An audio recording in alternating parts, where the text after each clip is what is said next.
শুরু করে দিচ্ছি ক্লাস আজকে। তো খেয়াল করো, প্রথম আমি গসাগুই দেখাবো তোমাদেরকে, ওটাই বেশিরভাগ সময় করতে হয়। তো আমরা গসাগু নির্ণয় করার সময় যেভাবে মুখে বলে আসছিলাম গসাগুর সংখ্যা, সেভাবেই আমরা কোডটা করব। আমরা আমরা গসাগু বলছিলাম এমনভাবে যে দুইটা সংখ্যা আমাকে দেয়া থাকবে। স্ক্রিন তো দেখা যাচ্ছে আশা করি। এই যে আমার স্ক্রিন আশা করি দেখা যাচ্ছে। সো দুইটা সংখ্যা যদি দেয়া থাকে, মনে করো তোমার ধরো 5 অ্যান্ড সে ফর এক্সাম্পল 17, তাহলে 5-এর অনেক, আচ্ছা আমি একটু সুন্দর সংখ্যা নেই। সংখ্যা দুইটা মনে করো 6 এবং 22। ওকে, তো 6-এর আমরা অনেকগুলা গুণিতক গুণনীয়ক পাবো বা ডিভাইজার পাবো। 22-এর আমরা অনেকগুলো ডিভাইজার পাবো। ডিভাইজার মানে হচ্ছে গুণনীয়ক, যেগুলো দিয়ে 6-কে ভাগ যায়, আর 22-এর গুণনীয়ক হচ্ছে যেগুলো দিয়ে 22-কে ভাগ যায়। গসাগু আমরা কোনগুলোকে বলবো সেগুলা বলছি, খেয়াল করবা। আমি কিন্তু গত ক্লাস থেকেই একটু অংশ এখন বলতেছি। সো 6-এর গুণনীয়ক হিসেবে 1 আছে, 1 দিয়ে 6-কে ভাগ যায়, 2 দিয়ে 6-কে ভাগ যায়, 3 দিয়ে ভাগ যায়, আর 6 দিয়ে ভাগ যায়। আর তো সামনে যাওয়ার দরকার নেই, কারণ 6-কে তো আর 6-এর বড় সংখ্যা দিয়ে ভাগ যাবে না। ওকে, 22-এ আসো, 1 দিয়ে ভাগ যায়, 2 দিয়ে ভাগ যায়, 3 দিয়ে ভাগ যায় না, 4 দ্বারা ভাগ যায় না, 5 দ্বারা, 6 দ্বারা, 7 দ্বারা, 8 দ্বারা, কিছু দ্বারা যায় না, যায় একদম 12 দ্বারা, সরি 11 দ্বারা। এরপরে আর যাবে না, কারণ 11-র পরেই বুঝতেই পারছো 22-এর অর্ধেকের চেয়ে বেশি হয়ে যায়। সো 22-এর অর্ধেকের চেয়ে বেশি সংখ্যা দিয়ে 22-কে ভাগ যাবে না। তাহলে খেয়াল করো, এই যে 6-এর গুণনীয়কগুলা আর এই যে 22-এর গুণনীয়কগুলা, এগুলার মধ্যে কমন কি কি আছে? 1 কমন, ঠিক আছে? আবার এদিকে আছে 2 কমন। এই 1 আর 2 6 এবং 12-র, 6 এবং 22-এর সাধারণ গুণনীয়ক। এই যে সি বলতে কি বোঝায়? কমন, কমন মাল্টিপ্লিক্যান্ট, ঠিক আছে? সরি, আমি তো জিসিডি বলতে যাচ্ছিলাম, ডিভাইজার হবে এখানে। জিসিএম কোন দুঃখে বললাম, জিসিডি, ঠিক আছে? তো জিসিডি হচ্ছে গ্রেটেস্ট কমন ডিভাইজার। তো ডিভাইজারগুলোর মধ্যে যেগুলা কমন, এই যে 1 কমন দুইটাতেই, 2 কমন দুইটাতেই। এখন এই কমনগুলোর মধ্যে সবচেয়ে বড় কে? 2। তো সেজন্য 6 এবং 22-এর গসাগু কত হবে? 2। তো এই যে আমরা জিসিডি কে সংজ্ঞায়িত করার সময় বা জিসিডি কে ডিফাইন করার সময় একটা কথা বললাম যে যতগুলা গুণনীয়ক থাকে দুইটার মধ্যে কমন, ওগুলোর মধ্যে সবচেয়ে যে বড় সেটাই হচ্ছে আমাদের জিসিডি। আমরা যদি এক্স্যাক্টলি এটাকেই ফলো করি কোডের মধ্যে, সেক্ষেত্রে কি হবে? সেক্ষেত্রে কোডটা কিরকম ভাবে হবে আমরা এখন ওইভাবেই লিখবো। আচ্ছা,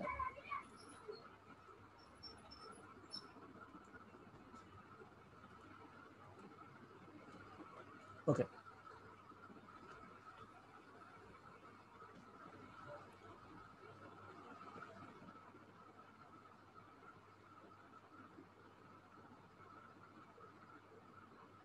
ওকে অর্ষান, আমি তোমার কোডটা দেখছি, একটু ওয়েট করো, আমি এই অংশটা শেষ করে দিই।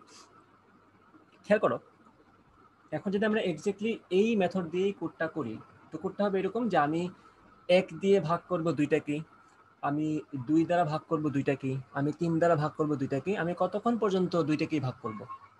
ছোট সংখ্যার ছোট সংখ্যার পর্যন্ত সবগুলো দিয়ে ভাগ করব। কারণ আমার নিশ্চয়ই 7 দিয়ে দুইটাকে ভাগ করার দরকার পড়বে না। কেন পড়বে না? কারণ 7 তো অলরেডি 6-এর চেয়ে বড়। তো 7 তো কখনোই 6-এর গুণিতক গুণনীয়ক হওয়ার সুযোগ নেই। তা আমরা ছোট সংখ্যার পর্যন্ত লিমিটে রেখে দিব, যে ছোট সংখ্যা পর্যন্ত আমার লিমিটে থাকবে, ওই হচ্ছে আমাদের হিসাবটা, ঠিক আছে? তো আমি 1 থেকে ভাগ করা শুরু করব। দেখো 1 দিয়ে ভাগ যাবে কিনা চেক করব। যদি দেখা যায় যে দুইটা সংখ্যাকেই 1 দিয়ে ভাগ যাচ্ছে, দ্যাট মিনস আমি 1 কে রাখবো কি হিসেবে, যে 1 হচ্ছে আমার এখন দুইটার কমন ডিভাইজার। আপাতত এটাই আমার ম্যাক্সিমাম, কারণ আমি তো পরের সংখ্যা দিয়ে ভাগ করি না এবং আমি জানিও না যে পরের সংখ্যা দিয়ে ভাগ যাবে কিনা। পরবর্তীতে আমি 2 দ্বারা যখন ভাগ করলাম, দেখলাম 2 দিয়ে ভাগ হয়ে গেছে। তো দেখলাম যে পরের সংখ্যা দিয়ে যখন ভাগ যাবে, তো ডেফিনেটলি সেটা আগের সংখ্যার চেয়ে বড়, কারণ আমরা তো লুপ চালাবোই এমনভাবে যাতে একটা অ্যাসেন্ডিং অর্ডারে নাম্বারগুলো আসে। প্রথমে 1 দিয়ে ভাগ করলাম, পরে যে সংখ্যা দিয়েই ভাগ করি সেটা তো অবশ্যই 1-এর চেয়ে বড়। সো যদি ওই 1-এর চেয়ে বড় সংখ্যা দিয়ে দুইটাকেই ভাগ যায়, ওইটা আমার নতুন জিসিডি এখন, কাজ ওইটা এখন আমার কাছে ম্যাক্সিমাম। তারপরে আমরা আরো সামনে যাব। এখন যেতে যেতে যদি দেখা যায় শেষমেশ আমার একদম ক্ষুদ্রতম সংখ্যা পর্যন্ত আমি চলে আসছি, নাম্বার বাড়াতে বাড়াতে 6 দিয়ে তো আর দুইটা ভাগ যাবে না। যদি দুইটা ভাগ না যায়, কিছু করার নেই আর, সেক্ষেত্রে আমরা লুপ থেকে বের হয়ে আসবে না, আমার লুপটা চলবেই 6 পর্যন্ত। ওকে, তা আমি একটু তোমাদেরকে কোডের স্ট্রাকচারটা একটু দেখাই দিই, তাহলে আশা করি বুঝে যাবা। বাংলা কথাটা আশা করি বুঝতে পারছো। দেখো প্রথমে আমরা তো এখানে লিখবো, আচ্ছা ইনক্লুড মিনক্লুড না লিখে আমি ভিতরের অংশটাই লিখে ফেলি। আমাদের সংখ্যা থাকবে দুইটা, একটা হচ্ছে n1 এবং একটা হচ্ছে n2, মনে করো। এবং আমরা তো লুপ চালাবো ডেফিনেটলি। সো লুপ চালাবো যেহেতু আই নামে একটা ভেরিয়েবল রেখে দিলাম for the purpose of conducting the loop.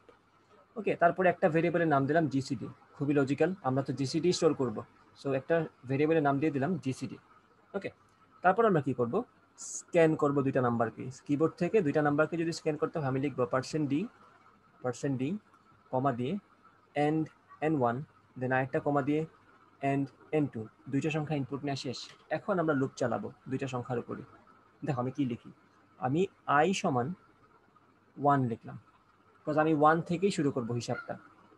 আমি যদি বলি তোমাকে 5 এবং 17 এই দুইটার গসাগু কত, তুমি তো 1 দ্বারা ভাগ করে শুরু করবে, এবং তুমি খেয়াল করে দেখবা পুরো যাত্রাপথে এক ছাড়া তোমার কাছে কোনো কমন ডিভাইজার আসে নাই। সো তুমি এককে জিসিডি হিসেবে রেখে দিতে হবে। আচ্ছা, আমি i সমান 1, i এর ভ্যালু 1 দিয়ে আমি শুরু করে দিলাম। তারপরে বললাম i less or equal to n1, এবং অবশ্যই i less or equal to n2। i তো ডেফিনেটলি দুইটা সংখ্যার চেয়ে ছোট হওয়া লাগবে। যেমন ধরো আমার যদি i এর মান চলে আসে 6, 6 তো 5 এর চেয়ে ছোট না, তো 6 দিয়ে তো 5 কে ভাগ করার কোনো মিনিং নেই। তা আমার i আমি যেগুলাই নিব, আমি দুইটা সংখ্যার চেয়ে ছোট অথবা দুইটা সংখ্যার সমান, মানে ক্ষুদ্রতর সংখ্যার সমান যদি হয় তাইলে আমার চলে, কোনো সমস্যা নেই, ঠিক আছে। বাট ক্ষুদ্রতর সংখ্যার চেয়ে যদি বড় হয়ে যায় সেক্ষেত্রে নিতে পারবো না। তাহলে আমার শর্তটা কি হবে, i n1 এর চেয়ে ছোট হতে হবে অথবা সমান, এবং n2 এর চেয়ে ছোট হতে হবে অথবা সমান। দুইটা শর্ত যদি মানে তাহলে আমরা ওই আগে কাউন্ট করব। ওকে, আশা করি এই অংশটা বুঝতে পারছো। তারপর দিলাম i প্লাস প্লাস বা প্লাস প্লাস, একটা দিলেই হবে এখানে। ওকে, আচ্ছা, আমি দিলাম এখানে ইফ, আমি বলবো এটা এখানে যে ইফ আমাদের n1% i is equal equal 0, অর্থাৎ i দ্বারা যদি আমাদের n1 কে ভাগ যায় এবং i দ্বারা যদি আমাদের n2 কেও ভাগ যায়, তার মানে তো সে কমন ডিভিজর। তাহলে আমি কি করব, জিসিডি সমান ওই আইটা বলে দিব যে আই হচ্ছে আমার এখন জিসিডি। আমি কিন্তু এখন এটাকে জিসিডি বলে দিচ্ছি মানে এটা না যে এটাই ফাইনালাইজড, আমি কিন্তু লুপ চালাচ্ছি। সো লুপ ঘুরে এসে যদি আবার দেখা যায় আয়ের পরবর্তী মানের জন্য, আই তো পরের বার বাড়বে, আয়ের পরবর্তী মানের জন্য আবার n1 n2 দুইটাকেই ভাগ যায়, তাহলে সেই আইটাই হচ্ছে আমার নতুন জিসিডি। তো এরকম ভাবে চলতে থাকবে কতক্ষণ, যতক্ষণ পর্যন্ত আমাদের আইটা দুইটা সংখ্যারই ছোট থাকবে অথবা সমান থাকবে। যখনই আইটা কোন একটা সংখ্যার চেয়ে বড় হয়ে যাবে, যখনই i কোনো একটা সংখ্যার চেয়ে বড় হয়ে যাবে, তখনই আমরা লুপ ভেঙে বের হয়ে চলে আসবো। আর নিশ্চয়ই বুঝতে পারছো ততক্ষণে আমাদের ম্যাক্সিমাম যে জিসিডি নির্ণয় করা সেটা হয়ে গেছে অলরেডি। তা আমরা কি করব, বের হয়ে প্রিন্টএফ সমান লিখে দিব যে জিসিডি ইজ %d। বের হয়ে কি লিখবে এখান থেকে, জিসিডি, এটাই আমার জিসিডি। অ্যালগোরিদম বা প্রসেসটা বুঝতে কি কারো কোনো সমস্যা আছে, আমি আবার বুঝাবো?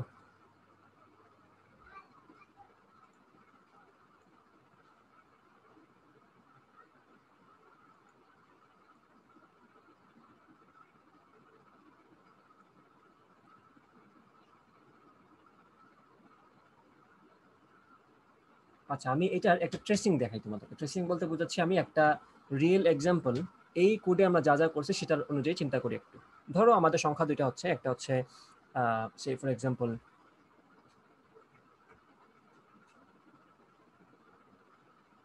না, এখানে কোনো ব্রেক কমান্ড দিতে হচ্ছে না, কারণ যখনই i এর ভ্যালু যে কোনো একটা সংখ্যার চেয়ে বড় হয়ে যাচ্ছে তখনই সে লুপ থেকে বের হয়ে আসবে।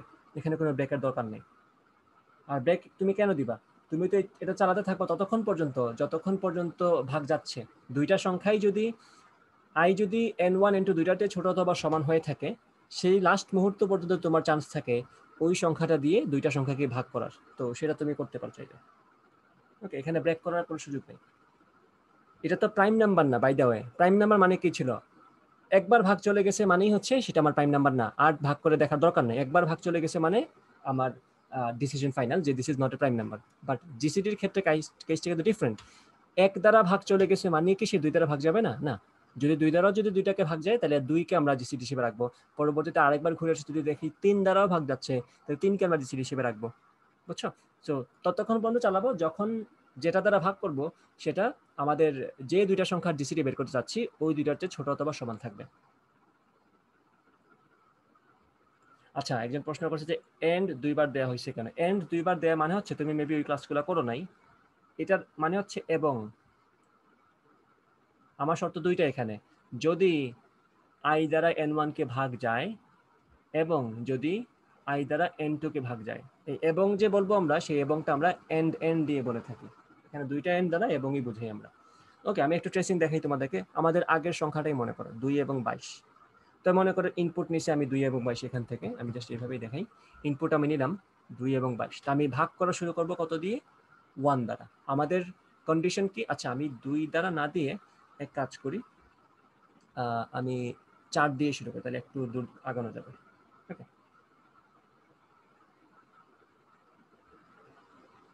4 দ্বারা শুরু করি। ওকে, ফাইন। তো আমি ভাগ করা শুরু করবো 1 দ্বারা। তো দেখো তো, 1 দ্বারা যদি আমি ভাগ করি, দুইটা কি ভাগ যায় কিনা? হ্যাঁ, 1 দ্বারা 4 কেও ভাগ যায়, 1 দ্বারা 22 কেও ভাগ যায়। সো আমি সোফার 1 কে আমার জিসিডি হিসেবে রাখলাম, বিকজ 1 দ্বারা দুইটাকেই আমরা ভাগ করতে পারি। তা আপাতত আমাদের জিসিডি হচ্ছে 1। পরে আমার সামনে আসলো i সমান 2। 2 দ্বারা কি দুইটাকেই ভাগ যায়? ডেফিনেটলি দুইটাকেই ভাগ যায়। 2 কি 4 এবং 22 দুইটার চেয়ে ছোট অথবা সমান? ইয়েস, দুইটার চেয়ে ছোট অথবা সমান। ঠিক আছে, তো যেহেতু ভাগ যাচ্ছে, সেহেতু আমি বলবো জিসিডি ইজ ইকুয়াল টু 2। ওকে, আমি পরে আসলাম i এর ভ্যালু কত? 3। 3 দ্বারা কি দুইটাকে ভাগ যায় না? একটাকেও ভাগ যায় না। ভাগ যেহেতু যায় না, সেহেতু তো আমরা এখানে জিসিডি সমান i বলবো না। বলছি তখনই ইফ n1 কে i দ্বারা ভাগ যায় এবং n2 কে i দ্বারা ভাগ যায়, বাট 3 দ্বারা তো কোনোটাকেই ভাগ যাচ্ছে না। সো এখানে আমি কোনো কিছু করবো না, আমি লুপ ঘুরে আবার চলে আসবো। তো পরের বার i সমান আমাদের 4। 4 দ্বারা 4 কে ভাগ যায়, কিন্তু 22 কে ভাগ যায় না। সো আমার আবার এই ইফের ভিতরের দুইটা শর্তের মধ্যে একটা শর্ত ফুলফিল হয়েছে, বাট আমার কিন্তু এখানে ইফ স্টেটমেন্ট সত্য হওয়ার জন্য আমার দুইটাকেই সত্য হতে হবে, কারণ আমার শর্তটা এমনভাবে দেওয়া আছে যে n1 কেও ভাগ যাবে এবং n2 কেও ভাগ যাবে। তো 4ও আমার এখানে গ্রান্টেড না, আমরা জিসিডি ভ্যালু আবার আপডেট করবো না। ঠিক আছে, দুইটাকে ভাগ যেতে হবে। এখন দেখো, i সমান যখন 5 চলে আসছে, তখন যখন আমি লুপে ঢুকতে চাবো, ঝামেলা কিন্তু এই জায়গায় হয়ে গেছে। কারণ 5 কিন্তু 22-এর চেয়ে ছোট হলেও 4-এর চেয়ে কিন্তু ছোট না। কিন্তু আমার শর্ত ছিল কি, i must be less or equal to n1 and i must be less or equal to n2। দুইটার চেয়ে ছোট হতে হবে অথবা সমান হতে হবে। কিন্তু 5 তো আমাদের n1 কে ক্রস করে ফেললো। সো যেহেতু সে লুপের কন্ডিশন ব্রেক করছে, আমরা লুপ থেকে বের হয়ে আসবো। সো ফার আমাদের জিসিডি এর ভ্যালু কত? 2। সো 2 হবে আমাদের গসাগু। আশা করি বোঝাতে পেরেছি ব্যাপারটা, নাকি?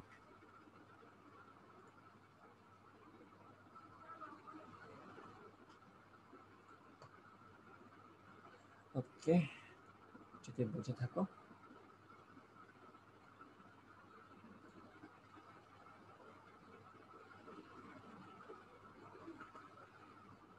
আশা করি বুঝতে পারছো সবাই। এই মেথডটাই ইজিয়ার মেথড। মানে আরেকটা মেথড আমাদের ছিল, বাট ওই মেথডে তোমাদের একটু মাথা খাটাতে হয়, এটাতে তুলনামূলকভাবে কম মাথা খাটাতে হয়। আরেকটা মেথড ছিল এরকম, যেরকম আমরা স্কুলে করতাম, যে দুইটা সংখ্যা দেওয়া থাকে, মনে করো আমাকে সংখ্যা দেওয়া আছে 2 এবং 22, আগেরটাই মনে করো। ওকে, সো আমরা কি করতাম? 2 দ্বারা 22-কে ভাগ করতাম। 2 11 22, ডিরেক্ট ভাগশেষ শূন্য চলে আসছে, তা আমাদের গসাগু হচ্ছে 2। ভাগ চলে গেলেই গসাগু 2। এটা কিন্তু অনেক এফিসিয়েন্ট একটা মেথড। ধরো আমার এখন আছে আমার কাছে 4 এবং সে ফর এক্সাম্পল 22। ওকে, আমি 4 এবং 22-এর গসাগু বের করবো, তো ছোটটা দ্বারা বড়টাকে ভাগ করব। 4 দ্বারা 22-কে ভাগ করলাম, 4 5 20। ঠিক আছে, ভাগশেষ থাকে 2। নতুন যেটা ভাগশেষ আসছে সেটা দিয়ে আগের বারের ভাজককে ভাগ করব। তো 2 দ্বারা এখন 4-কে আমরা ভাগ করব, 2 দুগুণে 4। দেখো, 2 স্টেপে আনসারটা চলে আসলো। সে জায়গায় আমাদের আগের মেথে কয়বার চেক করা লাগছে? দেখো, 1 2 3 4, 4বার চেক করা লাগছে আমার, জাস্ট এটা বোঝার জন্য যে আমাদের এটা গসাগু 2 কিনা। বাট এখানে দেখো 2 স্টেপে আনসারটা চলে আসছে। তোমার যখন সংখ্যাগুলো আরো বড় হবে, তত বেশি তোমাদের অপারেশন চলে আসবে। এইটা তো ছোট সংখ্যা দিছি, 4 পর্যন্ত শেষ। আমি যদি এখন তোমাকে 12 এবং 22 দিতাম, তুমি কিন্তু তখন কি করতা? 1 থেকে শুরু করে একদম 12 পর্যন্ত সবগুলো সংখ্যা দিয়ে ভাগ করতা, তাই না? তখন তোমার লুপটা 12 বার কাজ করতো, তুমি 12টা স্টেট মানে 12টা প্রসেস করা লাগতো তোমার তখন তোমার মেমোরিতে। সো এটা তো অবশ্যই, সংখ্যা যত বড় হতে থাকবে, তত আসলে তোমার বাড়বে, কাজ বেড়ে যাবে।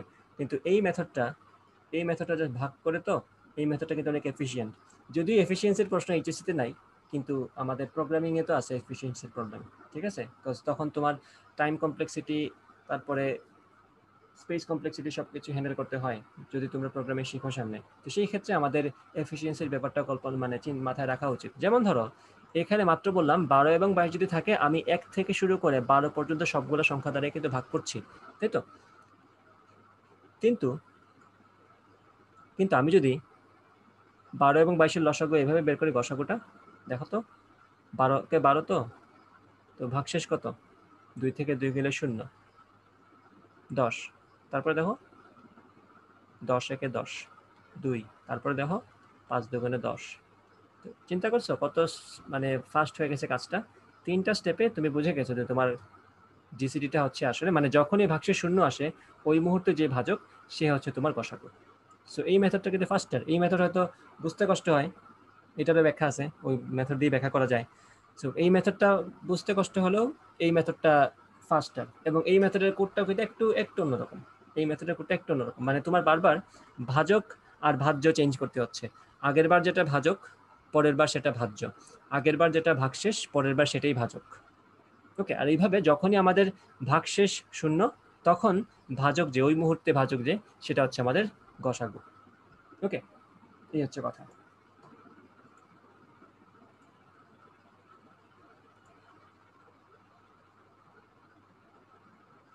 একটু ওয়েট করুন, আমরা তো আজকে এখনো পুট করি নাই ইসের মধ্যে, কোড বক্সের মধ্যে।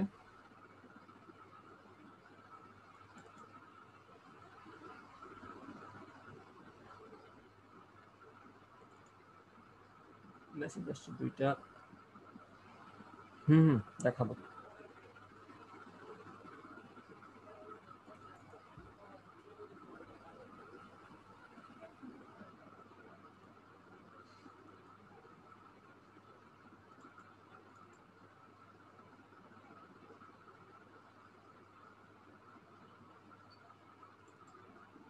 আমি সেকেন্ড মেথডটা এখন দেখাচ্ছি, এই মেথডের কোডটা আমি এখন দেখাচ্ছি তোমাদেরকে, মাত্র যে কোডটা বললাম। ওকে, চিন্তার কোনো কারণ নাই, সবকিছুই বোঝাবো। তো ধরো এই ক্ষেত্রে আমাদের একটা জিনিস মাথায় রাখা লাগবে, যে সংখ্যাটা ক্ষুদ্রতর সেটাকে আমরা মানে সেটা দিয়ে আমরা ভাগ করব, আর যে সংখ্যাটা বৃহত্তর সেটাকে আমরা ভাগ করব। যেটা ছোট মানে আগের মেথডে কিন্তু ওইটা ঠিক করতে হয়নি আমাদেরকে, কোনটা ছোট কোনটা বড়। আমরা জাস্ট লুপটা এমনভাবে ডিজাইন করছি যে আমাদের কোনটা ছোট কোনটা বড় বের করার দরকার নেই, লুপটাই অটোমেটিক্যালি ডিটেক্ট করে ফেলবে যে কোনটা ছোট কোনটা বড়, এবং সেই অনুযায়ী সে আমাকে আনসার দিবে। বাট এই মেথডে আমার একটু নিজে থেকে কষ্ট করা লাগবে। ধরো আমি যদি শুরুতে 12 দেই আর 4 দেই, তাহলে কিন্তু তোমার প্রোগ্রাম সমস্যা করবে একটু, কারণ তুমি তখন 12 দিয়ে 4কে ভাগ করতে যাবা, সেটা কিন্তু করা যাবে না। আমার যেটা ছোট সেটা দিয়ে বড়টাকে ভাগ করতে হবে। ওকে, তো আমি কোডটা নিয়ে আসি তোমাদের সামনে, এই হচ্ছে সেই কোডটা। আচ্ছা, কোডে যাওয়ার আগে আমি তোমাদেরকে একটু নিজে দেখাই দিই কাহিনী কি। ধরো ফর এক্সাম্পল আমাদের এখানে সংখ্যা দেয়া আছে, মনে করো 4, 4 আর 22 দিয়ে দেখাই তোমাদেরকে, এটা বেটার হবে। ওকে,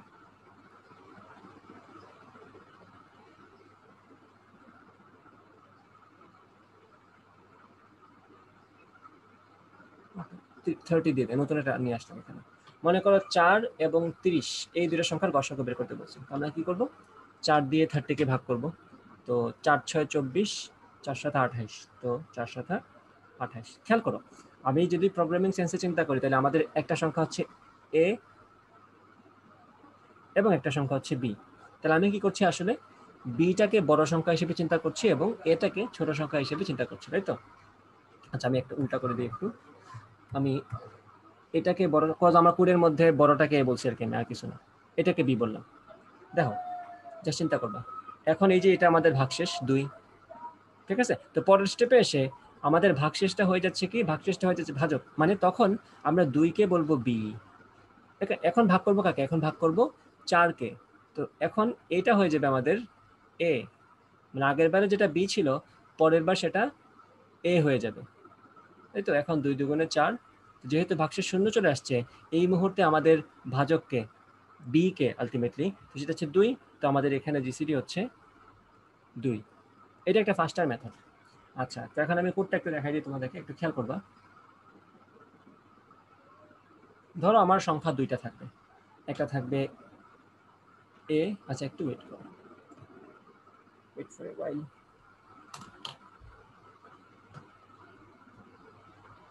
আমার কোডটা রান করে দেখি ঠিক আছে কিনা।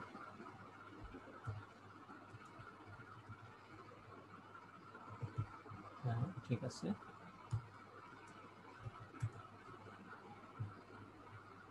ফাইন। আচ্ছা, এই হচ্ছে আমাদের সেই কোডটা। আমার আগে থেকে করা আছে কোডটা, আমি জাস্ট নিয়ে আসলাম এখানে।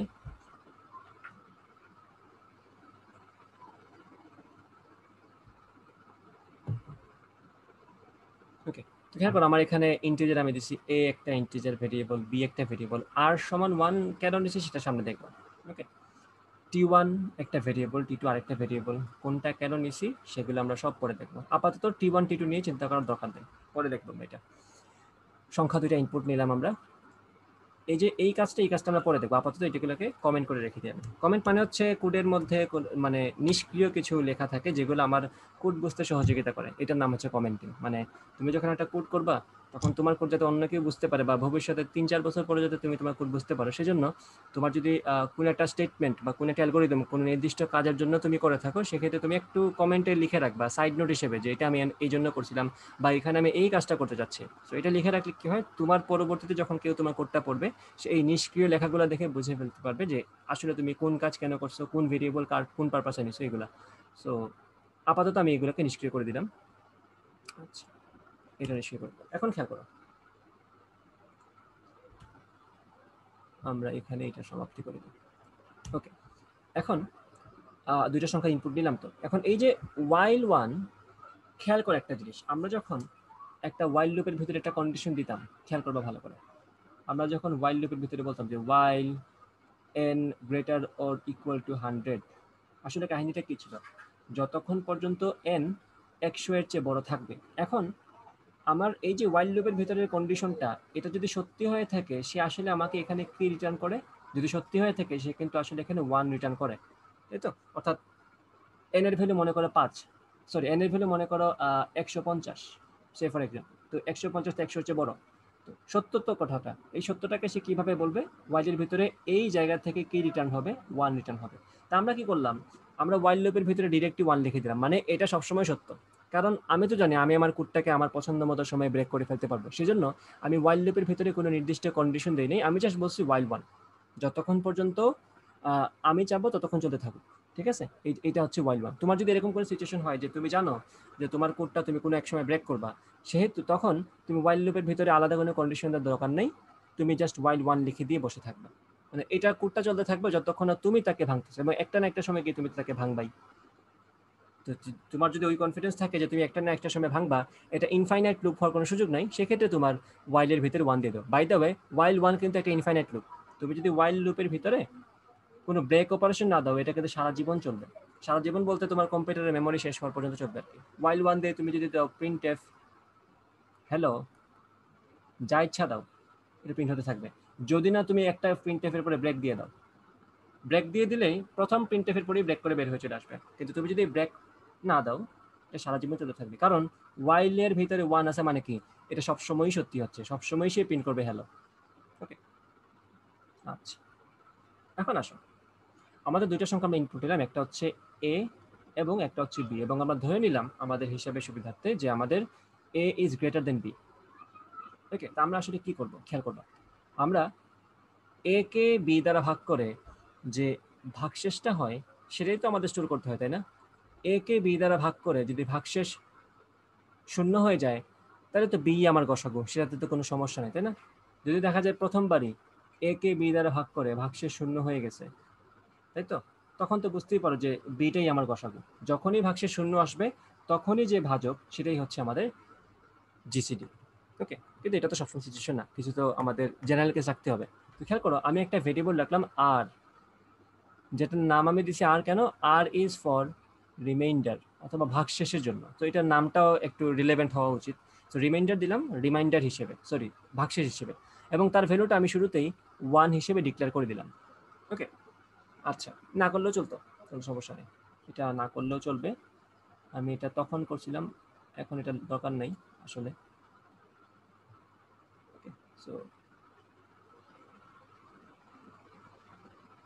না দিলেও চলে। ওকে, সো এখন খেয়াল করো, একে 2 বি দ্বারা ভাগ করে যে ভাগশেষটা থাকে সেটা আমি রিমাইন্ডারে রাখবো। ঠিক আছে, আর ইজ ইকুয়াল টু কি লিখলাম আমি, a% b। খেয়াল করো, যদি আমাদের এই ভাগশেষটা শূন্য হয়ে যায়, তা আমি লিখবো কি, যদি এই ভাগশেষটা শূন্য হয়ে যায় তখন আমি কি করব, ব্রেক করে ফেলবো, তখনই ব্রেক করে ফেলবো। ফল দিয়ে আমাদের ভরা থাকে। আচ্ছা, তো যখনই আমাদের ভাগশেষ শূন্য হয়ে যাবে, আর তো চেক করার দরকার নাই, ওই সময় যে ভাজক ছিল সেটাই তো আমার গসাগু, আমরা তো ওই কথাগুলোই বলে আসলাম। যখনই আমার ভাগশেষ শূন্য আসবে ওই সময় যে আমার ভাজক সেটাই হচ্ছে গসাগু। তাহলে দেখো তো লাস্ট আপডেটেড বি কোনটা আমার, যেটা ছিল সেটাই। এখন যদি বা এনি চান্স যদি আর এর মান শূন্য না হয়, প্রথমবার ভাগের পরে আর এর মান যদি শূন্য না হয়, তখন তো আমরা ব্যাক করছি না শুরুতেই, তখন আমরা কি করব, আমরা ভ্যালুগুলোকে সোয়াপ করতে হবে। খেয়াল করবা, আমি 2 আর 22 দিয়ে তোমাকে দেখাই, তো এটা তো ডিরেক্ট চলে যায় ভাগ, তো 4 এবং 22 দিয়ে তোমাকে দেখাই। 4 5 20, মনে করি এটা হচ্ছে আমাদের এ এবং এটা হচ্ছে আমাদের বি, আমরা বি দ্বারা ভাগ করছি এ কে। ওকে, ভাগশেষটা কত, 2। খেয়াল করো, ভাগশেষ কিন্তু শূন্য হয় নাই, সো ব্যাক করার কোনো সুযোগ নেই। ভাগশেষ যদি শূন্য হতো সেক্ষেত্রে কি হতো, খেয়াল করো, তখন আমাদের থাকতো 2 এবং 22। এখন এটা হচ্ছে আমাদের বি, এটা হচ্ছে আমাদের এ, ভালো করে খেয়াল করবা। ওকে, সো দেখো 11 দুগুণে 22 লিখে ফেললাম, ভাগশেষ শূন্য। তো এখন তো ভাগশেষ ডিরেক্ট শূন্য, তো যদি ভাগশেষ শূন্য হয়ে যায় আমি কি করব, ব্রেক করে ফেলবো। ব্রেক করে ফেললাম, বি এর ভ্যালু তোমার 2 আছে, লুপ থেকে বের হয়ে বললাম জিসিডি ইজ বি, কোনো সমস্যা নেই। কিন্তু যদি ভাগশেষ শূন্য না হয় সেক্ষেত্রে কিন্তু আমার কিছু কাজ করা লাগবে, যেমনটা 4 এবং 22 এর ক্ষেত্রে। খেয়াল করো, পরের স্টেপে এসে আমাদের কিন্তু ভাগশেষটা শূন্য না, ভাগশেষটা 2, তার মানে আমার কাজ এখানে বাকি আছে। পরের স্টেপে আমাদের 2 হয়ে যাবে, বা পরের স্টেপে এসে আমাদের আগের বারের রিমাইন্ডার হয়ে যাবে কি, বি, আর আগের বারের বি হয়ে যাবে কি, এ। সো এই কাজটা আমাদের করতে হবে, তাই না? এখানে আমরা এই কাজটাই করছি। খেয়াল করো, এ সমান বি বলে দিলাম, তাই তো, এটাতে হওয়া উচিত ছিল, এ সমান বি বলে দিলাম আর বি সমান রিমাইন্ডার বলে দিলাম। আগের বার যে বি ছিল পরের বার সে এ হয়ে যাবে, এটাতে হচ্ছে আগের বার যে বি ছিল পরের বার তাকে কিন্তু আমরা ভাগ করছি এনে। দেখো আমরা কাকে ভাগ করছি, 4কে ভাগ করছি না। তো আগের বার যে বি ছিল পরের বার সে এ হয়ে গেল, এই যে এই লাইনে এটাই করলাম আমরা। আর আগের বার যে আর ছিল পরের বার সে বি হয়ে গেল। খেয়াল করো, এই রিমাইন্ডারটাকে কিন্তু আমরা বি বানাই দিছি, তাহলে এখানে এই কাজটাই করছি, বি ইজ ইকুয়াল টু আর। আশা করি এই পর্যন্ত সবাই সবকিছু বুঝছো। ওকে, সো কাজ কিন্তু শেষ। এখন দেখো লুপ কিন্তু চলবে, আমি আবার ঘুরে এখানে আসবো। তো এখন তো আমাদের নতুন করে বি এর ভ্যালু আসছে, নতুন করে এ এর ভ্যালু আসছে, তাই তো? সো এখন যদি দেখা যায় ভাগ চলে গেছে, যেটা এই কেসে ভাগ চলে যাবে, 2 দিয়ে 4কে ভাগ করলে 2 দুগুণে 4, ভাগশেষ শূন্য। তো এখন যদি ভাগশেষ শূন্য হয়ে যায়, অর্থাৎ এই যে a%b, নতুন এ, এটাকে যদি আমি নতুন বি দ্বারা ভাগ করার পরে ভাগশেষ শূন্য হয়ে যায়, ব্রেক করে ফেলবো। এখন তো আমার বি এর ভ্যালু আপডেটেড, কজ আমরা তো বি এর ভ্যালু আপডেট করছি কন্টিনিউয়াসলি, তখন আমরা বলবো যে জিসিডি ইজ বি। তো যেটাই লাস্ট আপডেটেড বি থাকুক সেটাই প্রিন্ট হবে জিসিডি হিসেবে। আমাকে বোঝাতে পেরেছি? না বুঝলে বলো, আবার বোঝাবো।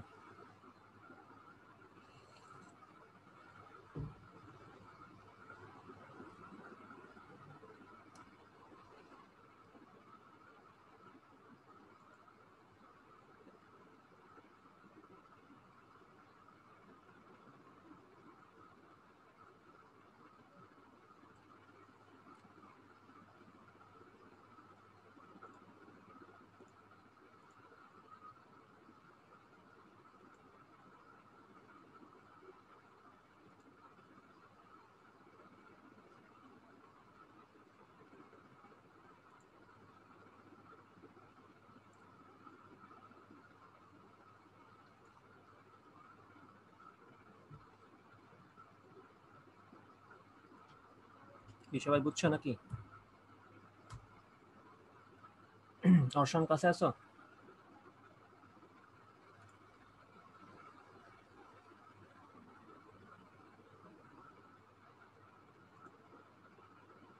আচ্ছা, ওয়াইল লুপ বাদ দিয়ে একটা দিয়ে করাবো, সেটা তুমি নিজেই করতে পারবা। তুমি ফর লুপের ভিতরে এই সেম কাজটাই কিভাবে ফর লুপ দিয়ে করবে সেটা একটু বলে দিই।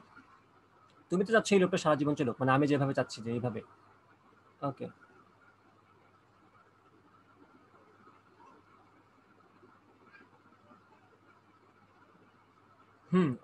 অভিজিৎ একটা কোশ্চেন করছে যে আমি যদি ওয়াইল লুপের ভিতরে ওয়াইল 1 না লিখে আমি যদি ওয়াইল লুপের ভিতরে লিখি আর নট ইকুয়াল টু 0, সেটাও চলবে। সেক্ষেত্রে তোমার নিজে থেকে ব্রেক অপারেশন দিতে হবে না, যতক্ষণ পর্যন্ত আর নট ইকুয়াল টু 0 আছে ততক্ষণ লুপটা চলবে। আর 0 হয়ে গেলেই সে অটোমেটিক্যালি লুপ থেকে বের হয়ে আসবে। সো এক একজনের এক এক অ্যাপ্রোচ। ওকে, সো এটা তুমি করতে পারো নিঃসন্দেহে। আর আরেকজন কোশ্চেন করেছো আজরাফুল ইসলাম মেবি, যে ওয়াইলের ভিতর, আচ্ছা না, আজরাফুল ইসলাম কোশ্চেন করেছে যে ওয়াইল লুপ বাদ দিয়ে আরেকটা দিয়ে করান একবার। আচ্ছা, ওয়াইল লুপ বাদ দিয়ে আরেকটা বলতে আমরা ধরে নিতে পারি আমরা ফর লুপ দিয়ে করতে যাচ্ছি, তাই তো? যদি ফর লুপ দিয়ে করি, ফর লুপের ক্ষেত্রে একই টাইপের আমি যদি লুপ লিখতে চাই যে এটা সারা জীবন চলবে, ভিতরে তো ব্রেক করবোই আমি, তো এটাকে আমি ভিতরে কোনো কন্ডিশন না দিয়ে এইভাবে লিখতে পারি, সেমিকোলন সেমিকোলন। মানে এখানে কেন আমি ইনিশিয়ালাইজেশন দেই নাই, ভিতরে কোনো ব্রেকিং কন্ডিশনও দেই নাই, আর ইনক্রিমেন্টেশন ডিক্রিমেন্টেশন কিছুই দেই নাই। এটাকে যদি এইভাবে রেখে দাও, এটা যে কথা তুমি একটু আগে যে লিখছিলা while equal to 1, এই যে এখানে যে লিখছিলা while এর ভিতরে 1, সেম কথা। তুমি ফর লুপ এইভাবে লিখলেও এটা সারা জীবন চলবে, while লুপ এইভাবে লিখলেও সারা জীবন চলবে। ওকে, আর ডু ওয়াইল তো সেম কথা। ডু ওয়াইলের কাজ কি? ডু ওয়াইলের কাজ হচ্ছে তুমি ডু এর ভিতরে কি করতে চাও সেটা লিখবা, আর ওয়াইলের ভিতরে তুমি কন্ডিশনটা যেটা লিখতে চাও, n গ্রেটার দেন 100 অথবা while 1, যেভাবে ইচ্ছে লিখতে পারো, চাও লিখতে পারো। ঠিক আছে, ডু ওয়াইলের সাথে ওয়াইলের তেমন কোনো পার্থক্য নাই, জাস্ট পার্থক্য একটাই, যে সে প্রথম একটা কাজ করে ফেলে চেক করার আগে, একবার কাজ করে ফেলবে, পরে সে চেক করবে, মানে পরের বার থেকে তার চেক করা শুরু হবে আর কি, একটা কাজ সে করে ফেলবে আগে। আচ্ছা ভাইয়া, প্রথমে যে ফর লুপেরটা দেখাইছিলেন ওটাও কি হবে? বুঝিনি, আবার বলো। ওই যে প্রথমে যে একটা ফর লুপের দেখাইছিলেন না গোসাগু নির্ণয়ের জন্য, হুম হুম। ওইটাতেই হবে নাকি? ওইটাতে তো আবার আপনি ফর লুপের ভিতর ব্র্যাকেটের ভিতরে কি দেন নাই? আচ্ছা, জিসিডিটাতে? হ্যাঁ ভাইয়া, তাকে একেবারে ফার্স্ট ক্লাসের শুরুতেই যে একটা কোড দেখাইছিলেন। আমি কি খাতা এমনি দেখাইছিলাম এখানে? হ্যাঁ হ্যাঁ হ্যাঁ, এখানে। আমি বের করছি, দাঁড়াও একটু ওয়েট করো। অ্যানোটেট ক্লিয়ার অন,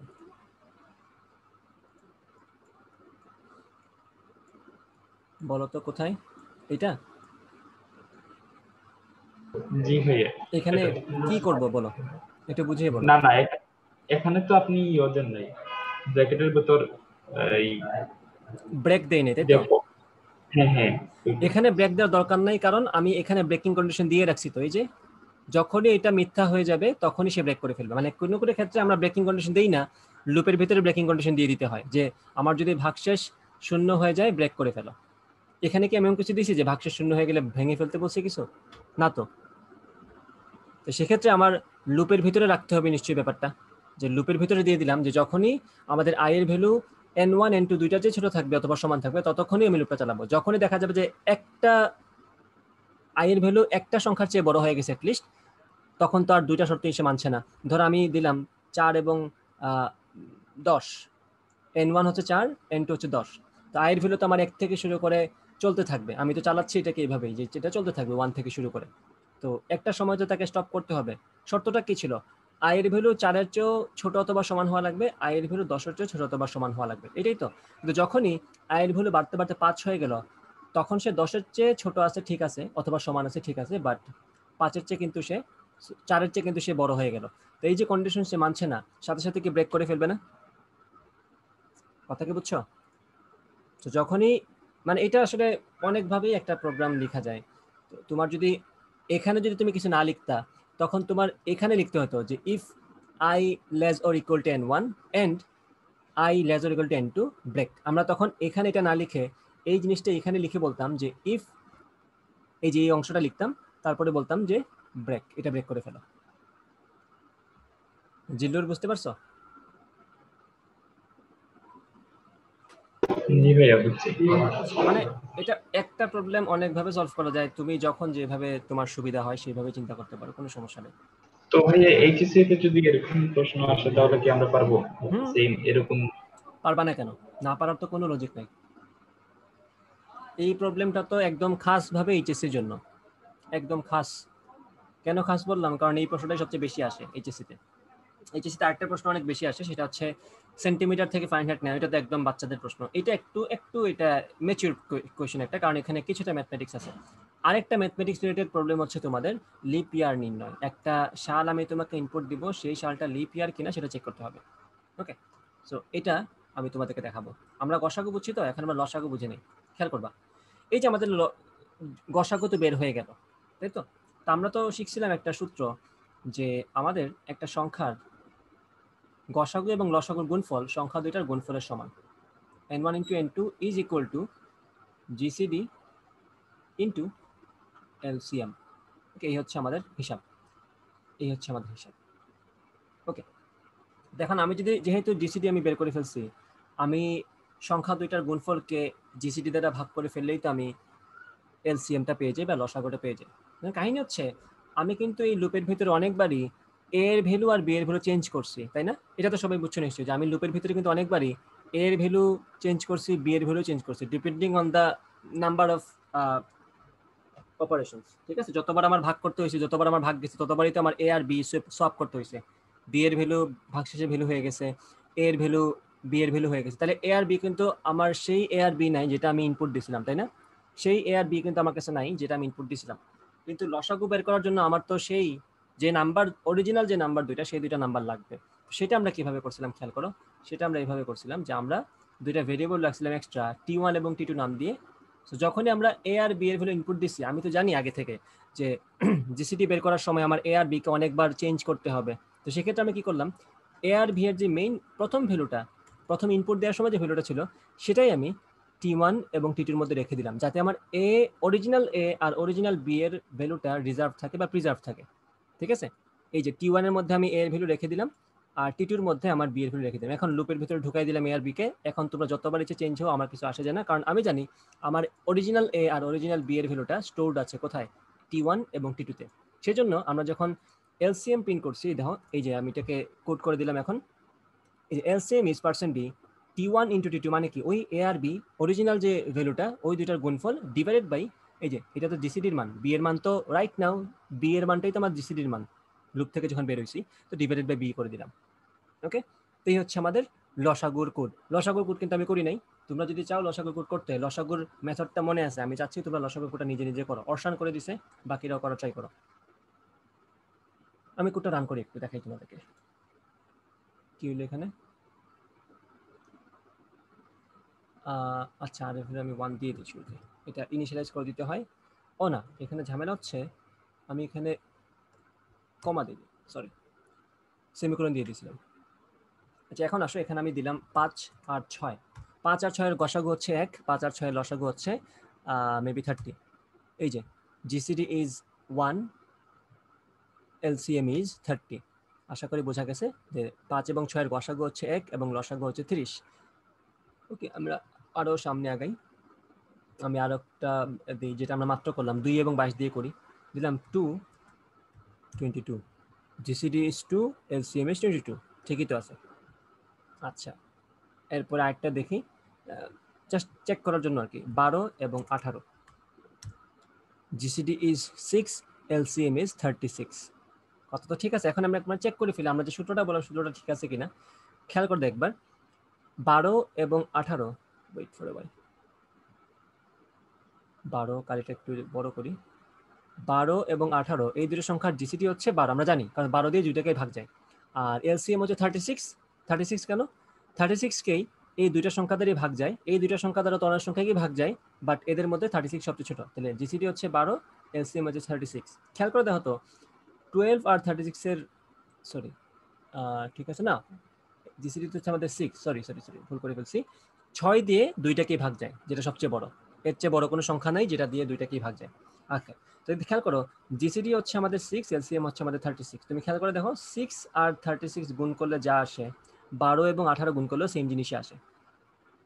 চেক করে দেখতে পারো চাইলে, গত ক্লাসে বলছি, এই ক্লাসে বললাম। তো আশা করি বুঝতে পারছো মেথডটা।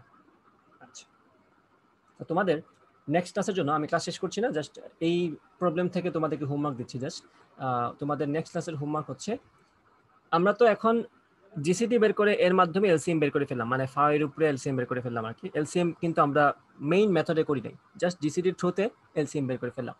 তোমাদের হোমওয়ার্ক হচ্ছে এলসিএম এর কোড, সি প্রোগ্রামটা লিখবা এলসিএম এর, ঠিক আছে? এবং ওখানে তোমরা এলসিএম এর মাধ্যমে জিসিডি বের করবা, যেটা আমরা এখানে করছি সেটা তোমরা ওইখানে করবা। ওকে,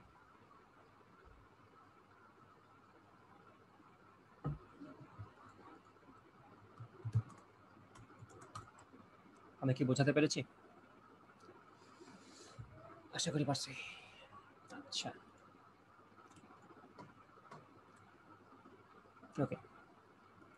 তো এখন আমরা সামনে আগাই, আমরা আরো কিছু প্রবলেম দেখব। এখন আমরা একটা ইম্পর্টেন্ট প্রবলেম দেখব, যেটা আমাদের ইফ এলস এর আরেকটা সুন্দর ইউজ প্লাস আমাদের এইচএসসি এর অনেক ভালো কাজে আসবে, সেটা আমাদের লাগবে। ওকে, আমার অ্যানোটেশনগুলো আমি মুছে দিই। সেটা হচ্ছে আমাদের লিপ ইয়ার নির্ণয় করতে হবে আমাদেরকে। ওকে, লিপ ইয়ার।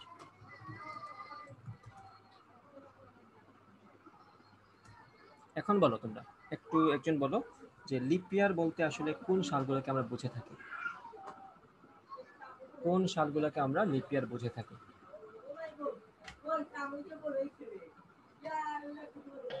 যে ফেব্রুয়ারি মাসে 29টা দিন আছে।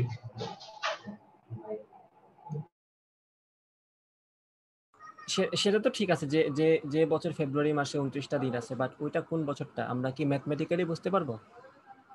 আমি তো প্রোগ্রাম লিখলে তো ধরো আমি বললাম তোমাকে 1986, এখন তোমার পক্ষে নিশ্চয়ই 1986-তে ফেব্রুয়ারি 29 দিনে ছিল নাকি 28 দিনে ছিল সেটা তো নিশ্চয়ই তুমি ক্যালেন্ডার দেখে বের করবে না, ওইটা তো আলাদা একটা প্রসেস, তখন তোমার ক্যালেন্ডার অ্যাক্সেস করা লাগবে, ওটা তো ডিফারেন্ট একটা প্রোগ্রাম হয়ে যায়। বাট আমি জাস্ট তোমাকে খাতা কলম দিয়ে বললাম 1986 সাল লিপ ইয়ার ছিল কিনা, তুমি নিশ্চয়ই জানো না যে 1986 সালে আমার ফেব্রুয়ারি 29 দিনে ছিল নাকি 28 দিনে ছিল, সেটা তুমি কিভাবে বের করবা? 4 দিয়ে ভাগ করে। 4 দ্বারা ভাগ করে, শুধুমাত্র 4 দ্বারা ভাগ করে কি যথেষ্ট?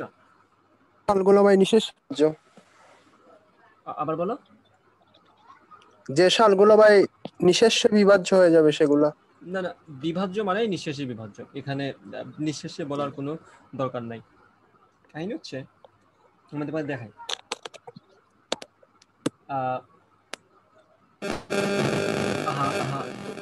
কার মাইক্রোফোনে বেশি প্রবলেম করে, আচ্ছা মিউট করে দিই। ওকে, খেয়াল করো, জিনিসটা যতটা ইজি শুনতে মনে হয় ততটা ইজি না আসলে। কিছু কিছু সাল আছে যেগুলা ধরো 4 দ্বারা ভাগ যেতেও পারে কিন্তু লিপিয়ার না, এটা হতেও পারে।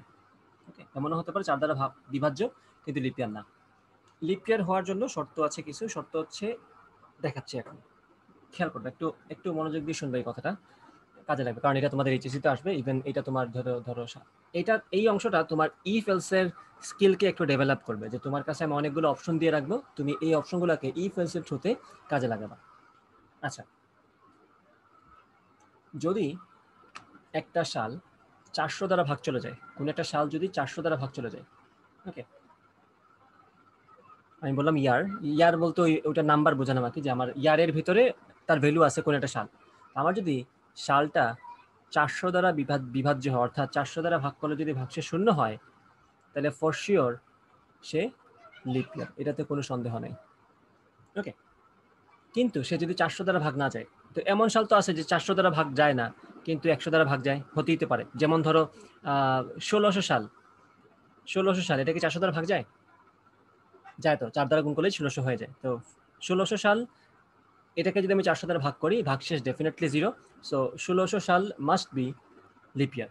ওকে, তো আমি তোমাকে একটা সাল দিলাম যেটা হচ্ছে 1500 সাল, এটা কিন্তু 100 দ্বারা ভাগ যায় কিন্তু 400 দ্বারা ভাগ যায় না, এটা 100 দ্বারা বিভাজ্য। সো 400 দ্বারা যদি ভাগ না যায়, আমি দেন চেক করব সে 100 দ্বারা ভাগ যায় কিনা। ওকে, আচ্ছা খেয়াল করবে এখন,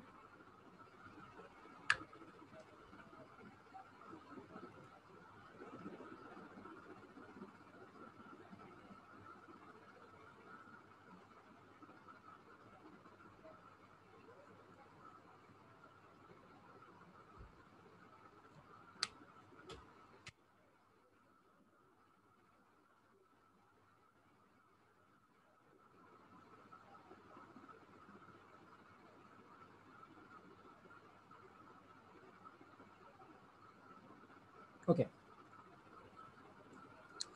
প্রথমে চেক করব 400 দ্বারা ভাগ যায় কিনা। ওকে, 400 দ্বারা ভাগ মনে করে গেল না, তখন আমি চেক, মানে 400 দ্বারা যদি ভাগ যায় উইদাউট এনি ডাউট এটা হচ্ছে আমাদের লিপ ইয়ার। ঠিক আছে, উইদাউট এনি ডাউট এটা হচ্ছে আমাদের লিপ ইয়ার, কোনো ঝামেলা নেই, আমরা আর কোনো অপশন চেকই করবো না। আমরা পরের অপশনে তখন আসবো যখন 400 দ্বারা ভাগ হবে না। এখন দেখব 400 দ্বারা যদি ভাগ না যায়, সেক্ষেত্রে এটাই তো এলসিফ, প্রথম ইফটা যদি কাজে না আসে তখনই তো আমরা এলসিফে যাই। ওকে, তো এলসিফ বলবো যদি ওই সালটা 400 দ্বারা ভাগ না যায় কিন্তু 100 দ্বারা ভাগ যায়। শুনতে মনে হচ্ছে এটা লিপ ইয়ার হবে, বাট এটা আসলে লিপ ইয়ার না, নট লিপ ইয়ার, এটা হচ্ছে নট লিপ ইয়ার। 400 দ্বারা ভাগ যায় নাই কিন্তু 100 দ্বারা ভাগ গেছে, সেটা লিপ ইয়ার না। যদি এমন হয় যে সে 100 দ্বারা ভাগ যাচ্ছে না, সে 100 দ্বারা বিভাজন, মনে করো একটা সাল আসলো যেটা হচ্ছে 1600 সে ফর এক্সাম্পল 48, তো এটা কিন্তু 400 দ্বারাও ভাগ যায় নাই, 100 দ্বারাও ভাগ যায় নাই, not divisible by 400, not divisible by 100। তখন আমার অপশন কি থাকবে, আমি লাস্ট চেক করবো একবার, যে এলস ইফ ওই সালটা যদি 4 দ্বারা ভাগ যায়, লাস্ট চেক, এটা কি লিপ ইয়ার, এটা হচ্ছে লিপ ইয়ার। যদি 4 দ্বারা ভাগ যায় দেন এটা লিপ ইয়ার। ওকে, তাহলে খেয়াল করো, একটা সাল যদি 100 দ্বারা ভাগ যায়, এটা তোমাকে ওই গ্যারান্টি দিচ্ছে না যে সে লিপ ইয়ার কিনা। ধরো একটা সাল এমন হলো যে সে 100 দ্বারাও ভাগ যায়, 4 দ্বারাও ভাগ যায়, আমি কি সেটাকে লিপ ইয়ার বলবো? বলো তো।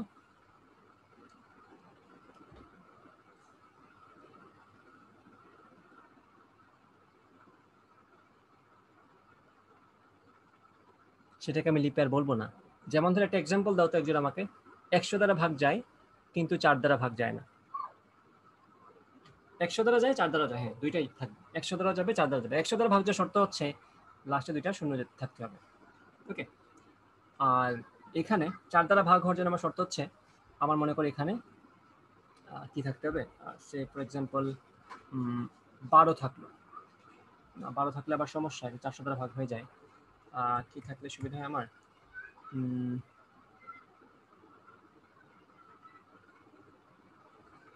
কি দেয় যায় এখানে, 16, 17, 18, 1000 দেওয়া যায় অথবা 1800 দেওয়া যায়। হ্যাঁ 1800, হ্যাঁ এক্স্যাক্টলি। এটা কি 4 দ্বারা ভাগ যায়? একটু চেক করে দেখো, 4 4, হ্যাঁ এটাকে দেওয়া যায়, হ্যাঁ এই তো ভালো একটা এক্সাম্পল দিছো, 4 5 20, হ্যাঁ ঠিক আছে। এই যে একটা সাল 1800 সাল, ধন্যবাদ তোমাকে।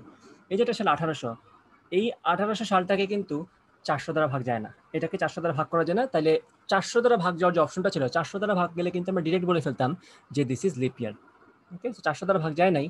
এখন আমি দেখছি যে এই সালটা 100 দ্বারা ভাগ যাচ্ছে, 400 দ্বারা যদি ভাগ না যায় এবং যদি 100 দ্বারা ভাগ যায়, এটা লিপ ইয়ার না। কিন্তু খেয়াল করে দেখো, তোমরা যারা শুরুতেই বলছো যে একটা সালকে যদি 4 দ্বারা ভাগ করা যায় সেটাকে লিপ ইয়ার বলা যায়, তো তুমি যদি 4 দ্বারা এটাকে ভাগ করো, তুমি কিন্তু বলেই দিবা 4 দ্বারা তো ভাগ যাচ্ছে, সো এটা লিপ ইয়ার। কিন্তু আসলে সেটা না। 4 দ্বারা ভাগ গেলে তোমার চেক করতে হবে 400 দ্বারা ভাগ যায় কিনা, মানে হচ্ছে তুমি যে সেটা দেখবা। আমি ইজি করে দিই একটু ব্যাপারটা, যে 4 দ্বারা যদি ভাগ যায় তাহলে অবশ্যই 400 দ্বারা ভাগ যেতে হবে। যদি একটা সাল 4 এবং 400 এই দুইটা দ্বারাই ভাগ যায়, দেন অনলি আমি বলবো ইটস এ লিপ ইয়ার। 4 400, ঠিক আছে।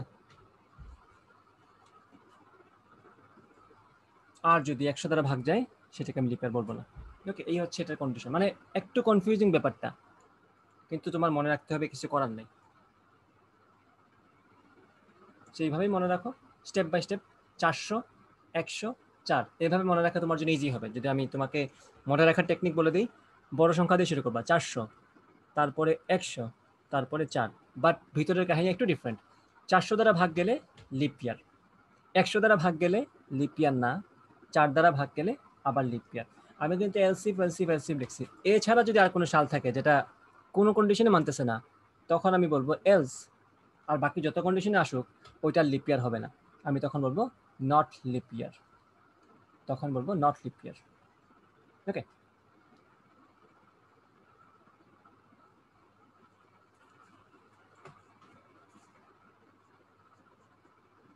আচ্ছা আমরা আরেকটা এক্সপেরিমেন্ট করে দেখি তো, যে সংখ্যা 400 দ্বারা বিভাজ্য সে কি ফর শিওর 4 দ্বারা বিভাজ্য হবে, বলো তো।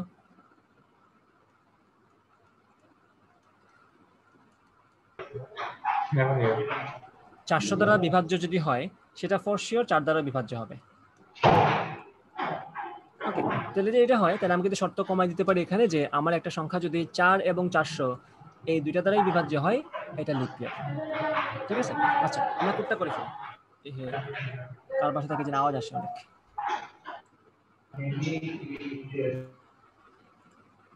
ওকে, আমরা কোড করে ফেলি। কোডটা আমার কাছে রেডি করাই আছে, আমি জাস্ট কপি পেস্ট করবো আর কি। নিউ নিউ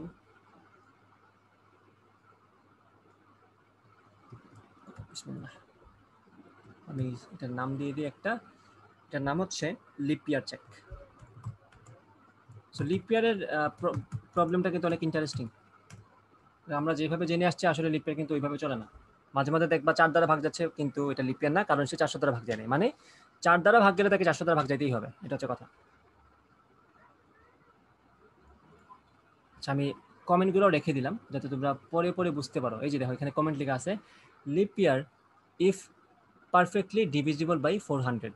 400 দ্বারা যদি ভাগ যায় এটা একদম সুন্দর মতো লিপ ইয়ার হবে। কিন্তু যদি দেখো একটা জিনিস ভালো করে খেয়াল করো, আমি কিন্তু এখানে এলসিফ বলছি, অর্থাৎ যখন 400 দ্বারা ভাগ যাবে না তখনই আমি এলসিফে আসবো। আমি কিন্তু এর পরের আর কোনো ইফেই ঢুকবো না যদি আমার ইফ সত্য হয়ে যায়। ইফ যদি সত্যি হয়ে যায় দেখো এলসিফে ঢুকবো না, আর এলসিফ ঢুকবো না মানে এই এলসিফে ঢোকা হচ্ছে না, এই এলসিফ ঢোকা হচ্ছে না। আমি একটা এখানে সিকোয়েন্স রাখছি যে তোমার যদি এটা সত্য হয়ে যায়, প্রথম লাইনটা, প্রথম ইফটা যদি সত্য হয়ে যায়, তুমি পরের তিনটার আর কোনোটাতে ঢুকবা না, শেষ। ওকে, 400 দ্বারা ভাগ গেল না, এখন চেক করবো আমরা 100 দ্বারা ভাগ যায় কিনা।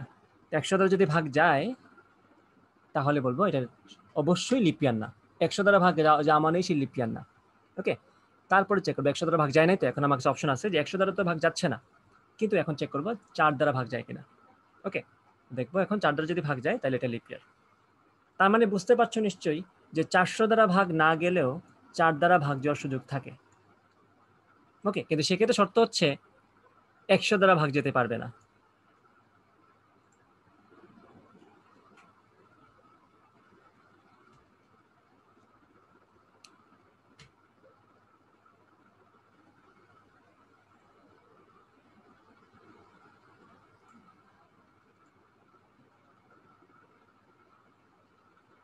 আচ্ছা, একজন একটা কমেন্ট করেছে যে যে যদি শুধু 100 দিয়ে ভাগ করি তাহলেই তো হয়, কারণ যদি 100 দিয়ে ভাগ যায় তাহলে লিপ ইয়ার না। না না, তোমার কথাটা এটা সত্য না। কারণ দেখো, আমি যদি বলি 1600, তুমি প্রথমেই 100 দিয়ে চেক করতে পারবা না, কিন্তু তোমার এখানে সিকোয়েন্স মেনটেন করতেই হবে। 1600-কে তো 100 দ্বারা ভাগ যায়, তুমি কি বলে দিবা 100 দ্বারা ভাগ যায় মানে এটা লিপ ইয়ার না? না, তোমার প্রথম কাজ হচ্ছে 400 দিয়ে ভাগ করে দেখা। 400 দিয়ে যদি ভাগ যায় তুমি তো 100 দিয়ে চেকই করবা না, তোমার প্রথম কাজই হচ্ছে 400 দ্বারা চেক করা। সে যদি 400 দ্বারা ভাগ যায়, if it is divisible by 400, তুমি তো তখন 100 দিয়ে চেকই করবা না। 400 দ্বারা ভাগ যদি না যায় তখন তুমি চেক করবা যে 100 দ্বারা ভাগ যায় কিনা। 100 দ্বারা ভাগ গেলে এটা লিপ ইয়ার না, আর না গেলে লিপ ইয়ার কিনা আমি এখনো শিওর না, তখন আমাকে দেখতে হবে 4 দ্বারা ভাগ যায় কিনা। কথা কি বোঝা গেছে? মানে সিকোয়েন্স তোমার মেনটেন করতে হবে, পরেরটা আগে দেখে ফেললে হবে না, তাইলে তুমি ধরা খাবা। আচ্ছা,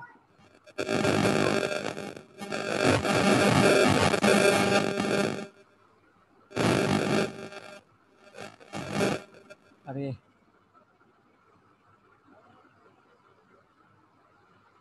ওকে, তা আমি একটু কোডটা রান করে দেখি তোমাদের জন্য।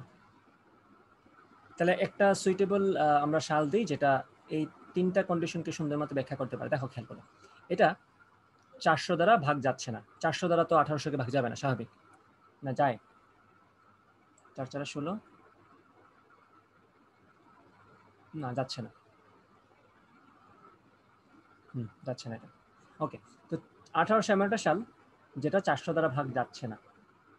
ওকে, এবং খেয়াল করো এটা 400 দ্বারা ভাগ যাচ্ছে না এবং 100 দ্বারা ভাগ যাচ্ছে, তারা ডিরেক্টলি বলো যে এটা লিপ ইয়ার না। তখন আর আমি চেক করছি না 4 দ্বারা ভাগ যায় কিনা, বিকজ সে 4 দ্বারা ভাগ যায়, তো 4 দ্বারা ভাগ যাওয়ার উছিলায় আমি কিন্তু তাকে লিপ ইয়ার বলে দিতে পারি না। যেমন ধরো নিচে একটা অপশন আছে, কিন্তু তুমি যদি শুধুমাত্র এটার দিকে তাকাও তাহলে কিন্তু এই মানে মিসগাইডেড হবা যে 4 দ্বারা ভাগ গেলে লিপ ইয়ার, কিন্তু এটা তো 4 দ্বারা ভাগ যায়, স্টিল এটা লিপ ইয়ার না। কেন না? কারণ সে 100 দ্বারা ভাগ যায় এবং সে 400 দ্বারা ভাগ যায় না। আমরা শুরু করবো 400 দিয়ে। 400 দ্বারা ভাগ গেলে, আমি আবার ব্রিফ করি ভালো করে শোনো, 400 দ্বারা ভাগ গেলে আর কিছু চেক করবো না, ওইটা লিপ ইয়ার। 400 দ্বারা যদি ভাগ না যায় তখন চেক করবো 100 দ্বারা ভাগ যায় কিনা। যদি ভাগ যায় তাহলে লিপ ইয়ার না। যদি ভাগ না যায় তখন চেক করতে হবে 4 দিয়ে। 4 দিয়ে যদি তখন ভাগ যায় তখন আমরা বলবো এটা লিপ ইয়ার, আর আদারওয়াইজ নট লিপ ইয়ার। আমি কোডটা রান করি, মানে একটু পেঁচানো কথাগুলা। দেখ আমি দিলাম 1500 সাল, 1500 ইজ নট এ লিপ ইয়ার। আচ্ছা, আমরা চেক করি কিভাবে কি হয়েছে। 1500 এটাকে 400 দ্বারা ভাগ যায়? 400 দ্বারা ভাগ যায় না। 100 দ্বারা যায়? 100 দ্বারা যায়। 400 দ্বারা ভাগ না গিয়ে যদি 100 দ্বারা ভাগ যায়, এটা তো লিপ ইয়ার না। কথা তো ঠিকই আছে। আবার রান করি। এখন দেখো দিলাম 1800, বলো এটা কি? 1800-কে 400 দ্বারা ভাগ যায় না কিন্তু 100 দ্বারা যায়, এটা আবার লিপ ইয়ার হবে না। Is not a leap year. Okay, এখন দিলাম 1648, এটাকে 400 দ্বারা যায় না, চেক করবো 100 দ্বারা যায় কিনা। 100 দ্বারা যদি না যায় চেক করবো 4 দ্বারা যায় কিনা। 4 দ্বারা যায় তো, তাইলে লিপ ইয়ার। নিচে 1648 ইজ লিপ ইয়ার। এই হচ্ছে তোমার লিপ ইয়ারের কোড। তো আশা করি বোঝাতে পেরেছি। মাথায় রাখবা, উল্টা থেকে ভাগ করা শুরু করবো না, তাহলে মিসগাইডেড হবা।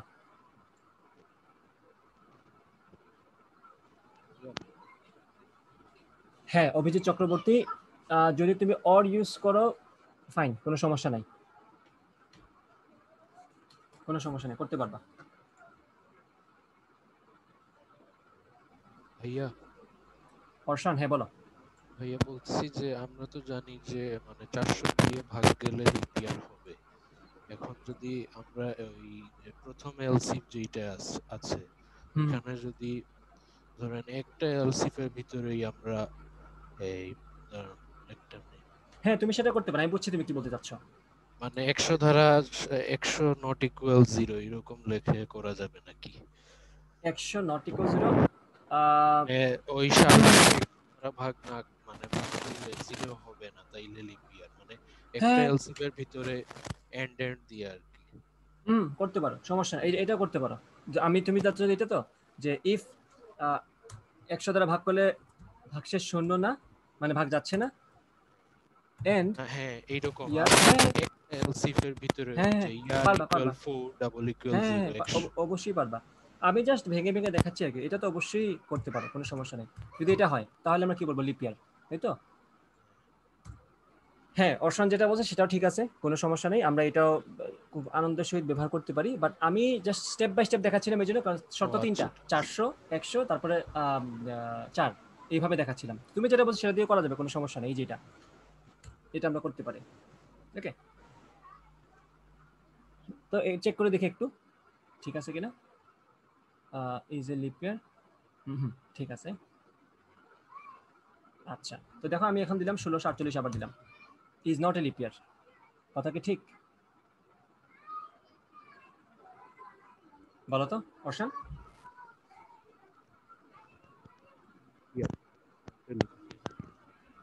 ঠিক হয়েছে কথা? আচ্ছা, 4 দ্বারা ভাগ হয়। হ্যাঁ, ভাগ হয়। 100 দ্বারা ভাগ হবে। হ্যাঁ হ্যাঁ, মানে এটা আমার দাঁড়াও, এটা একটু এইভাবে চিন্তা করি। এই কন্ডিশনে ভাইয়া লিপ ইয়ার হবে, কারণ 100 তো বাট সেটা আমাদের কন্ডিশনের ভিতরে পড়ে না, এটা ঝামেলা হয়ে যায়। 100 দ্বারা ভাগ যাচ্ছে না, আমি তো দিছি 100 দ্বারা ভাগ যাবে না। আচ্ছা ভাইয়া আপনি প্রিন্টএফ এর ভিতরে ও আচ্ছা, হ্যাঁ হ্যাঁ হ্যাঁ, ঠিক আছে ঠিক আছে, এইটা ভুল করে ফেলছি, সরি, আমার মেইন জায়গায় ভুল। দাঁড়াও আমি এটা ঠিক করে দিই, এখন হয়ে যাবে ইনশাল্লাহ। এখন ঠিক আছে, 1648, হ্যাঁ ইজিলি ক্লিয়ার, পারফেক্ট, কোনো সমস্যা নেই। তা আমি এইভাবেই লিখতে পারতাম চাইলে, কিন্তু লিখি নেই, কারণ শর্ত তিনটা, তো তিনটা শর্ত আলাদাভাবে দেখাইছি, যে 400 দ্বারা যদি যায় তাহলে without any doubt, without any further check আমরা বলে দিতে পারি এটা লিপ ইয়ার। তারপরে যদি 400 দ্বারা ভাগ না যায় চেক করবো 100 দ্বারা ভাগ যায় কিনা, যদি ভাগ না যায় তাহলে চেক করবো 4 দ্বারা ভাগ যায় কিনা, আর 100 দ্বারা ভাগ চলে গেলে লিপ ইয়ার না, এটা হচ্ছে কথা। তো অর্শন যেটা বলছে, সে কোডটাকে একটু রিফ্যাক্টর করছে, মানে হচ্ছে একটা বড় কোডকে একটু ছোট করছে, তো এটা তোমরা করতে পারো চাইলে, কোনো সমস্যা নেই। হ্যাঁ, এভাবে ইউজ করতে পারো, কোনো সমস্যা নেই। ধন্যবাদ। তো আশা করি লিপ ইয়ারের কনসেপ্টটা সবার মাথায় ঢুকছে। ওকে, আচ্ছা, তো এটাও একটা এইচএসসিতে আসার মতো একটা প্রবলেম, এবং যারা এইচএসসি দিচ্ছ না তাদের জন্য এটা তোমাদের ইফ এলস এর কনসেপ্টটা মানে কাজে লাগানোর একটা প্রবলেম। ঠিক আছে, ইফ এলস এই কনসেপ্টটা একটু ভালো মতো শেখা দরকার, কারণ তুমি প্রোগ্রামিং লাইফে এটা অনেক বেশি ইউজ করবা, ইফ এলস অনেক বেশি ব্যবহার করবা। সো এগুলোর যথার্থ ব্যবহার তোমার শেখা দরকার, সেটা তোমাদের কাজে লাগবে। তো আজকে আমরা দুইটা টপিক শিখলাম, একটা টপিক হচ্ছে জিসিডি বের করা, এবং দুইটা মেথড এটা সলভ করলাম, একটা হচ্ছে আমাদের ইজিয়ার মেথড, একটা হচ্ছে আমাদের কঠিন মেথড, বাট কঠিন মেথডটা অনেক টাইম এফিশিয়েন্ট। ঠিক আছে, আর পরবর্তীতে আমরা শিখলাম হচ্ছে আমাদের লিপ ইয়ার চেক করার একটা কোড, যেটা ইফ এবং এলসির উপর ডিপেন্ডেন্ট। জিসিডির কোডটা আমরা করে দিছি দুইটা মেথডে, এলসিএম এর কোডটা তোমাদের জন্য রেখে দিছি, এলসিএম এর কোডটা তোমরা করে আমাকে জমা দিবা কোডটা। ওকে, আর হচ্ছে ওকে, তো আমরা একটু দেখি যে আমাদের কিন্তু লুপ ইফ এলস রিলেটেড মানে কনসেপ্ট ক্লিয়ার হয়ে গেছে এতদিনে, আশা করি যে লুপ এলসি এই টাইপের কনসেপ্ট আমাদের ক্লিয়ার। ঠিক আছে, তো আমরা এখন কিছু প্রবলেম, তোমরা যেটা করবা তোমাদের আইসিটি বই যাদের আছে, যারা মনে করো ইতে চলে গেছো, কি বলে ভার্সিটিতে চলে গেছো, তাদের তো আর, তারাও চাইলে ইন্টারের আইসিটি, যারা মনে করো প্রোগ্রামিংটা স্কিপ করে চলে গেছিল ভার্সিটি লেভেলে, তারাও চাইলে তোমাদের আইসিটি বই একটু খুলে আইসিটি বই যে উদাহরণগুলো আছে উদাহরণগুলো একটু দেখতে পারো। অনেক উদাহরণ আছে, যেমন ধরো 1 থেকে 100 পর্যন্ত নির্ণয়, অথবা 1 থেকে 100 পর্যন্ত যতগুলা মৌলিক সংখ্যা আছে সেগুলোর যোগফল নির্ণয় করা। তো এটা একটা ভালো প্রবলেম হতে পারে। আমি যদি তোমাকে বলি যে 1 থেকে 100 পর্যন্ত যতগুলা মৌলিক সংখ্যা আছে সেই মৌলিক সংখ্যাগুলার যোগফল তুমি প্রিন্ট করবা, মান না যোগফল প্রিন্ট করবা। তো এটা একটা ভালো প্রবলেম, যেটা তুমি ফর লুপ ইউজ করবা, ইফ এলস ইউজ করবা। আর একটা সংখ্যার মৌলিক সংখ্যা কি না সেটা তো আমরা খুবই ট্রিভিয়াল মেথডে সলভ করেছি, ভাগ করে করে ভাগ করে করে। তাও একটু আমরা এফিশিয়েন্ট করেছি ওইটাকে, যে আমাদের চেকিংটা আমরা ওই নাম্বারের অর্ধেক পর্যন্ত রেখেছি, অর্থাৎ অর্ধেকের চেয়ে বেশি যখন আই এর ভ্যালু হয়ে যাবে তখন আমরা ভাগ করবো, কারণ আমরা জানি একটা সংখ্যাকে 20কে কখনোই 11 দ্বারা ভাগ যাবে না, সো আমরা 10 পর্যন্ত আটকে থাকবো। ওকে, 55কে কখনোই 55-এর অর্ধেকের চেয়ে বেশি সংখ্যা দিয়ে ভাগ যাবে না। 55-এর অর্ধেক আমি ভুলে গেছি এখন, যাই হোক এটা বুঝতেছো আশা করি। তো এই হচ্ছে কথাটা। 63কে কখনোই 30 দ্বারা ভাগ যাবে না, যেতে পারে 63তে 30-এর 63-র অর্ধেকের কমই আছে 30, বাট 63কে কখনো তোমার 35 দ্বারা ভাগ যাবে এই কল্পনা তুমি করতে পারবে না। তো ওইটাও একটা মেথড যেটাতে আমরা একদম ওই নাম্বার পর্যন্ত সবগুলা সংখ্যা দিয়ে ভাগ করা থেকে কমিয়ে ওই নাম্বারের অর্ধেক পর্যন্ত সংখ্যা দিয়ে ভাগ করা পর্যন্ত নিয়ে আসছে, মানে আমরা আমাদের ওয়ার্কলোড অর্ধেক করে ফেললাম, বাট তাও সেটা অনেক টাইম কনজিউমিং। প্রাইম নাম্বার বের করার আরো টাইম এফিশিয়েন্ট অ্যালগোরিদম আছে, যেটা হয়তো ইন্টারমিডিয়েটে তোমাদের লাগবে না, বাট আমি তোমাদেরকে দেখাবো এই কোর্সে। ঠিক আছে, সে সামনে দেখাবো ইনশাল্লাহ, যখন আমরা অ্যাডভান্সড অংশে চলে যাব তখন আমরা এগুলো নিয়ে কথা বলবো। এবং আমি এটা শিওর করব, যখন আমি অ্যাডভান্স টপিক পড়াবো তখন আমি বলেই রাখবো যে এগুলো হচ্ছে অ্যাডভান্স টপিক, তোমরা যদি চাও করতে পারো, যদি না চাও স্কিপ করতে পারো, কোনো সমস্যা নেই। এটা এটা তোমাদের উপর থাকবে করা অথবা না করা। তো আমি করে রাখবো আর কি, আমি অ্যাডভান্স টপিক সহ সব কিছুই পড়াবো, একদম পয়েন্টার স্ট্রাকচার থেকে সবই পড়াবো। পয়েন্টার স্ট্রাকচার তোমাদের সিলেবাসের ধারে কাছেও নেই, সো চাইলে স্কিপ করতে পারো, চাইলে দেখতে পারো। ওকে, আচ্ছা, কি একটা অবস্থা। আচ্ছা, তো আমরা এখন একটা নতুন টপিক দেখবো। তোমরা ইফ এলস আর লুপের ভিতরে প্যারা খেয়ে গেছো অনেক, মানে প্যারা খাওয়ার কিছু নেই, ইফ এলস আর লুপের উপর বেস করেই তোমার পুরা প্রোগ্রামিং ল্যাঙ্গুয়েজ তোমার চলবে। বেসিক জিনিসটা এটাই, স্ট্রাকচারের মধ্যে এটাই ঢুকে পড়ে, if else R loop.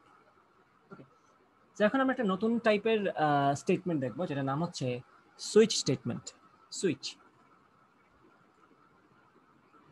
Switch স্টেটমেন্টটা আসলে আমাদের কেন কাজে লাগে? আসলে এটার কাজ হচ্ছে যখন আমাদের অনেকগুলা ইফ এলস চলে আসে তখন কিন্তু জিনিসটা একটু টাইম কনজিউমিং হয়ে যায়, যে লেখার সময় আর কি। যেমন ধরো এই যে এলসিফ লিখলাম, এই যে এরপরে আরেকটা এলসিফ, এরপরে আরেকটা এলসিফ, এরকম যখন অনেকগুলা এলসিফ চলে আসে তখন জিনিসগুলা দেখতে অনেকটা মানে উইয়ার্ড হয়ে যায়, বা জিনিসগুলা বিরক্তিকর হয়ে যায় যে এত এলসিফ কেন লিখবো আমি।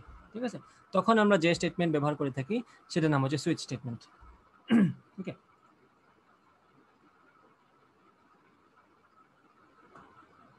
মানে ইফাস যদি বেশি হয়ে যায়, এলসিফ যদি বেশি হয়ে যায়, সেক্ষেত্রে তোমার যেটা হয় তুমি টায়ার্ড হয়ে যাবে লিখতে লিখতে।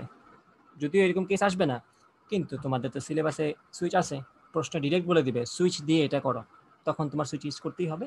তো সেক্ষেত্রে আমাদের সুইচ শেখা দরকার। নর্মালি আমাদের এত বড় প্রবলেম আসবে না যেখানে আমার ইফ এলসে টায়ার্ড হয়ে তারপরে সুইচে যাওয়া লাগবে। আমাদের সুইচ তখনই ইউজ করতে হবে যখন প্রশ্নে বলে দিবে।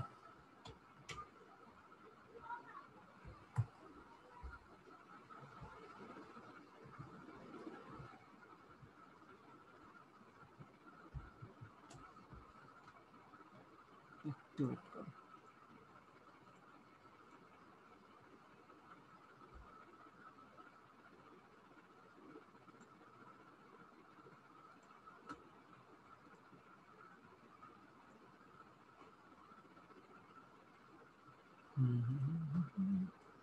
আচ্ছা, যেটা শিখবো সেটার নাম হচ্ছে সুইচ।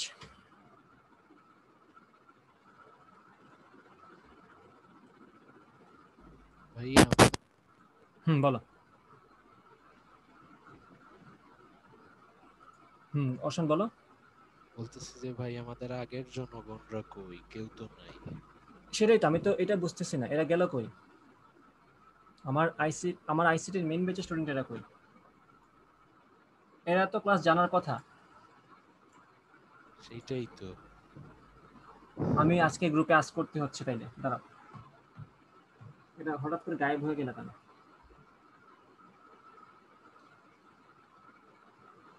আচ্ছা, খেয়াল করো, সুইচ স্টেটমেন্ট হচ্ছে, লিখে দিই একটু কেমন হয় ডিজাইনটা দেখতে। এটা দেখতে হচ্ছে একটা এরকম, আমি একটু স্ট্রাকচারটা লিখে দিই এখানে। সুইচটা হয় দেখতে এরকম, SWITCH, সুইচ এক্সপ্রেশন,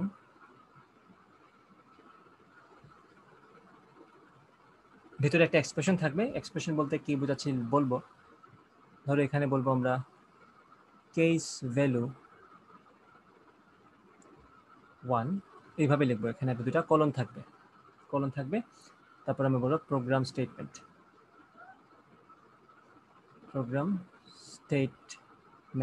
তারপর আমরা এখানে কিছু একটা লিখবো স্টেটমেন্টের মধ্যে। তারপর ব্রেক করতে হবে, প্রত্যেকটা মানে কেসকে আমাদের ব্রেক করতে হয়। মানে ব্রেক করা মানে বুঝছো, সুইচ থেকে পুরোটা বের হয়ে আসা। একটা কেস যদি সত্য হয়ে যায়, সে আর অন্য কেসে ঢুকবে না। ওকে, তাহলে আমি বললাম মনে করি এইভাবে ডট ডট দিয়ে কেস ভ্যালু n, তখন আমি লিখব প্রোগ্রাম স্টেটমেন্ট কিছু একটা লিখবো, প্রোগ্রাম স্টেটমেন্ট আরও কিছু একটা লিখবো, তারপর ডট ডট দিয়ে তারপরে ব্রেক করে দিতে হবে। তো ধরো কোনোটাই সত্য হলো না, কেস ভ্যালু 1ও সত্য হলো না, কেস ভ্যালু 2ও সত্য হলো না, কেস ভ্যালু nও সত্য হলো না, তখন আমার একটা থাকবে তো অবশ্যই অপশন, ওটা আমি লিখবো ডিফল্ট। যদি কোনোটাই সত্য না হয়, সেক্ষেত্রে আমি ওই ক্ষেত্রে একটা প্রোগ্রাম স্টেটমেন্ট লিখবো, তারপরে কিছু একটা লেখার পরে ব্রেক করে দিব। এই হচ্ছে সুইচের নর্মাল স্ট্রাকচার। সুইচ স্ট্রাকচারটা এরকম থাকে। ওকে, এই হচ্ছে কথা।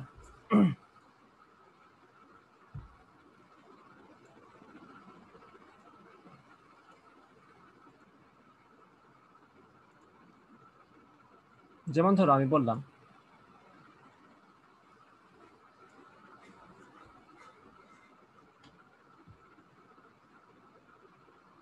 যদিও আমি ওই টপিক এখন তোমাদেরকে পড়াই নাই, তাও তোমাদেরকে বোঝানোর সুবিধার্থে বলছি। খেয়াল করো, মনে করো আমি একটা এর মধ্যে, স্ট্রিং এর মধ্যে কিছু ভ্যালু রাখলাম, ঠিক আছে? আচ্ছা, আমি কাজ করি, আমি স্ট্রিং ভ্যালু না রেখে আমি হচ্ছে স্ট্রিংগুলো লিখে, মনে করো আমার একটা মানে ভেরিয়েবল আছে যেখানে অনেকগুলো ডাটা থাকতে পারে। ওকে, ধরো আমি বললাম সুইচ টুডে। টুডে বলতে কি বোঝাচ্ছি? টুডে হচ্ছে আমার একটা ভেরিয়েবল, যেখানে আমি ইনপুট হিসেবে স্যাটারডে থেকে শুরু করে মানডে, ফ্রাইডে সব কিছু দিতে পারে। মানে ইনপুট হিসেবে স্যাটারডের মধ্যে আমার, টুডের মধ্যে আমার স্যাটারডেও থাকতে পারে, সানডেও থাকতে পারে, মানডেও থাকতে পারে, এরকমভাবে ফ্রাইডে পর্যন্ত থাকতে পারে। তো আমি যখন সুইচ চেক করবো, মানে কি, আমি দেখবো যে আজকের দিনটা কোনটা। ওকে, তো যদি এমন হয় যে কেস, এই যে দেখো ইউজটা দেখো, এখন আমি লিখবো কেস সানডে। যদি কেসটা সানডে হয়ে থাকে, তাহলে আমি কলন দিব, বলবো প্রিন্টএফ টুডে ইজ সানডে। তারপর কি করব? ব্রেক করে দিব, মানে আমি আর অন্য কেসগুলো দেখবো না। এইভাবে আমি লিখবো সবগুলো কেস মানডে, তখন একই জিনিস আবার লিখবো, ব্রেক করব। আমি একদম শেষ পর্যন্ত লিখবো, যদি কোনোটাই না হয়, যদি এমন হয় যে আমার হিসাব হচ্ছে যদি সানডে মানডে অথবা ফ্রাইডে না হয়, মানে সানডে হলে এক কাজ করব, মানডে হলে এক কাজ করব, আর ফ্রাইডে হলে আরেক কাজ করব। আর যদি এই তিনটার কোনোটাই না হয়, সেক্ষেত্রে আমি বলবো ডিফল্ট। ওই যে এলস বলতাম যেরকম ভাবে, এখানে বলবো ডিফল্ট বলে বলবো, এখানে মনে করে বলে দিলাম নো ওয়ার্ক, কোনো কাজ নেই আমার আজকে, নো ওয়ার্ক বলে আমি ব্রেক করে দিব। তো এটা হচ্ছে জাস্ট ইফ এলসেরই আরেকটা মানে নিউ ভার্সন বলতে পারো, মানে কাজটা ঘুরে ফিরে ওই ইফ এলসের মতোই।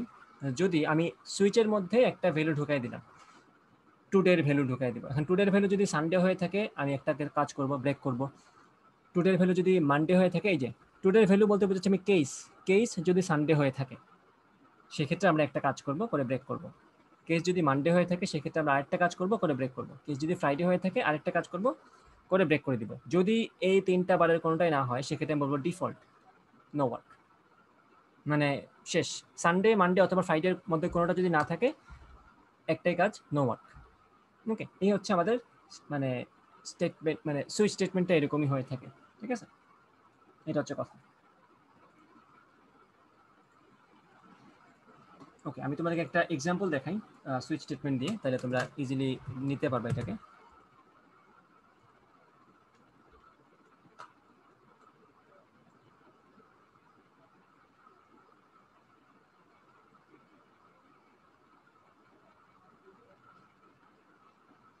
ওকে, আমি একটা প্রোগ্রাম তোমাদেরকে দিচ্ছি, একটু ওয়েট করবা।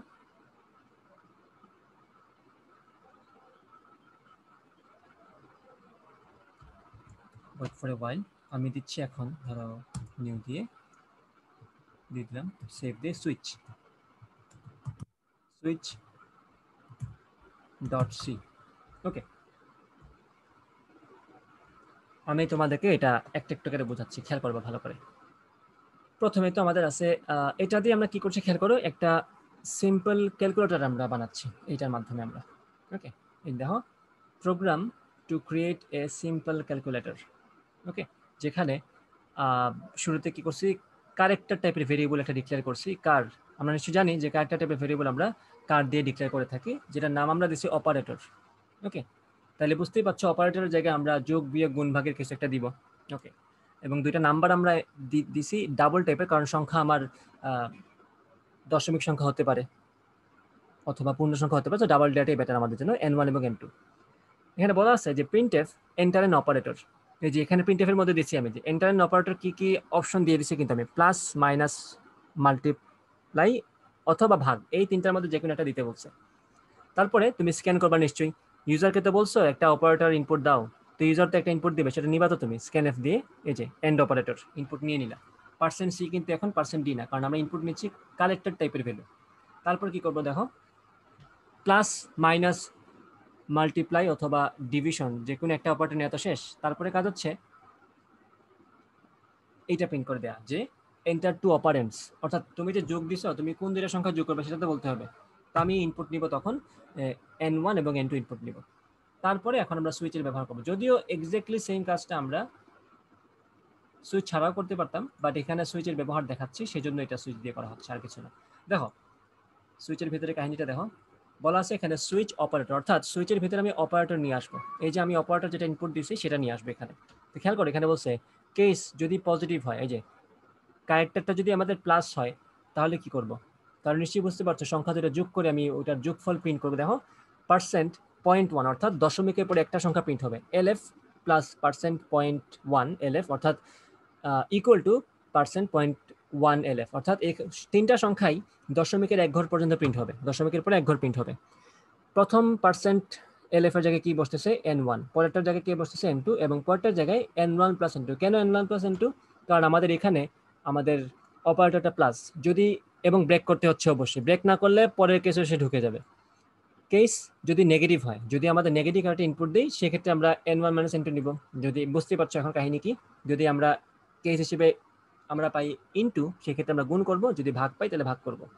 আর ডিফল্ট যদি কোনোটাই না হয়, error operator is not correct, মানে বুঝছো, তুমি যখন ইনপুট দিছিলা তখন তুমি হয়তো প্লাস, মাইনাস, ইনটু অথবা ভাগ, এই তিনটা চারটা ছাড়া অন্য কোনো একটা অপারেটর ইনপুট দিয়ে দিছো, সেই জন্য ডিফল্ট আসছে কি, তুমি যদি কেস হিসেবে প্লাসও না পাও, মাইনাসও না পাও, ইনটুও না পাও, ভাগও না পাও, তাহলে নিশ্চয়ই ইউজার অন্য একটা ইনপুট দিয়ে দিচ্ছে যেটা তুমি চাচ্ছ না।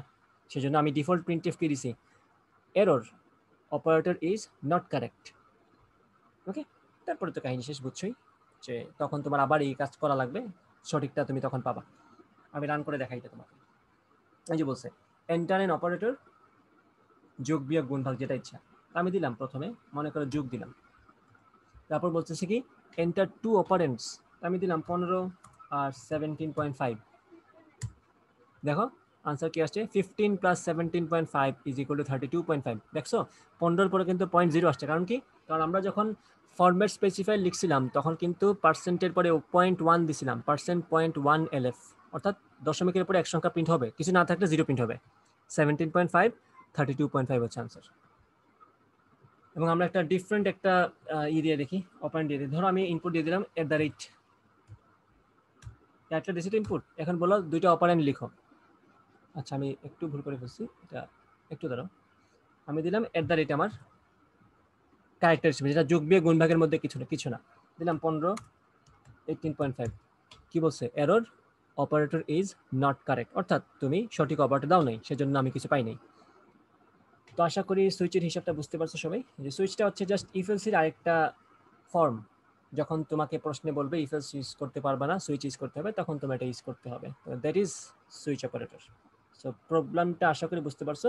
এটা সুন্দর এক্সাম্পল, এটা যোগ বিয়োগ গুণ ভাগ করার, যেটা আমরা প্রোগ্রামের নাম দিছি হচ্ছে একটা, দেখো program to create a simple calculator, সে শুধু যোগ বিয়োগ গুণ ভাগ করতে পারে, এরকম একটা ক্যালকুলেটর হচ্ছে এটা। ওকে, তো আশা করি বুঝতে পারছো। ঠিক আছে, তো আজকে আমরা মোটামুটি কন্ট্রোল ফ্লোয়ের আমাদের যা যা জিনিস ছিল মোটামুটি সব কিছু আমরা কভার করে ফেলেছি। নেক্সট ক্লাসে আমরা হয়তো এরে শুরু করব, এরে এবং ফাংশন, এই দুটো জিনিস আমরা নেক্সট ক্লাসে কথা বলবো ইনশাআল্লাহ। ওকে, তো ভালো থাকো সবাই, আল্লাহ হাফেজ। ভাইয়া কোডটা পাবো? এই কোড পাবা কিনা? হ্যাঁ ভাইয়া, এটা এই সুইচ আচ্ছা একটু ওয়েট করবা, আমি আমি হচ্ছে আমার যে ফোল্ডারে সবগুলা কোড রাখা আছে, আমি ওই সবগুলা কোড তোমাদের সাথে ফোল্ডারটা শেয়ার করে দিব, ঠিক আছে? পেয়ে যাবে। ওকে, আল্লাহ হাফেজ।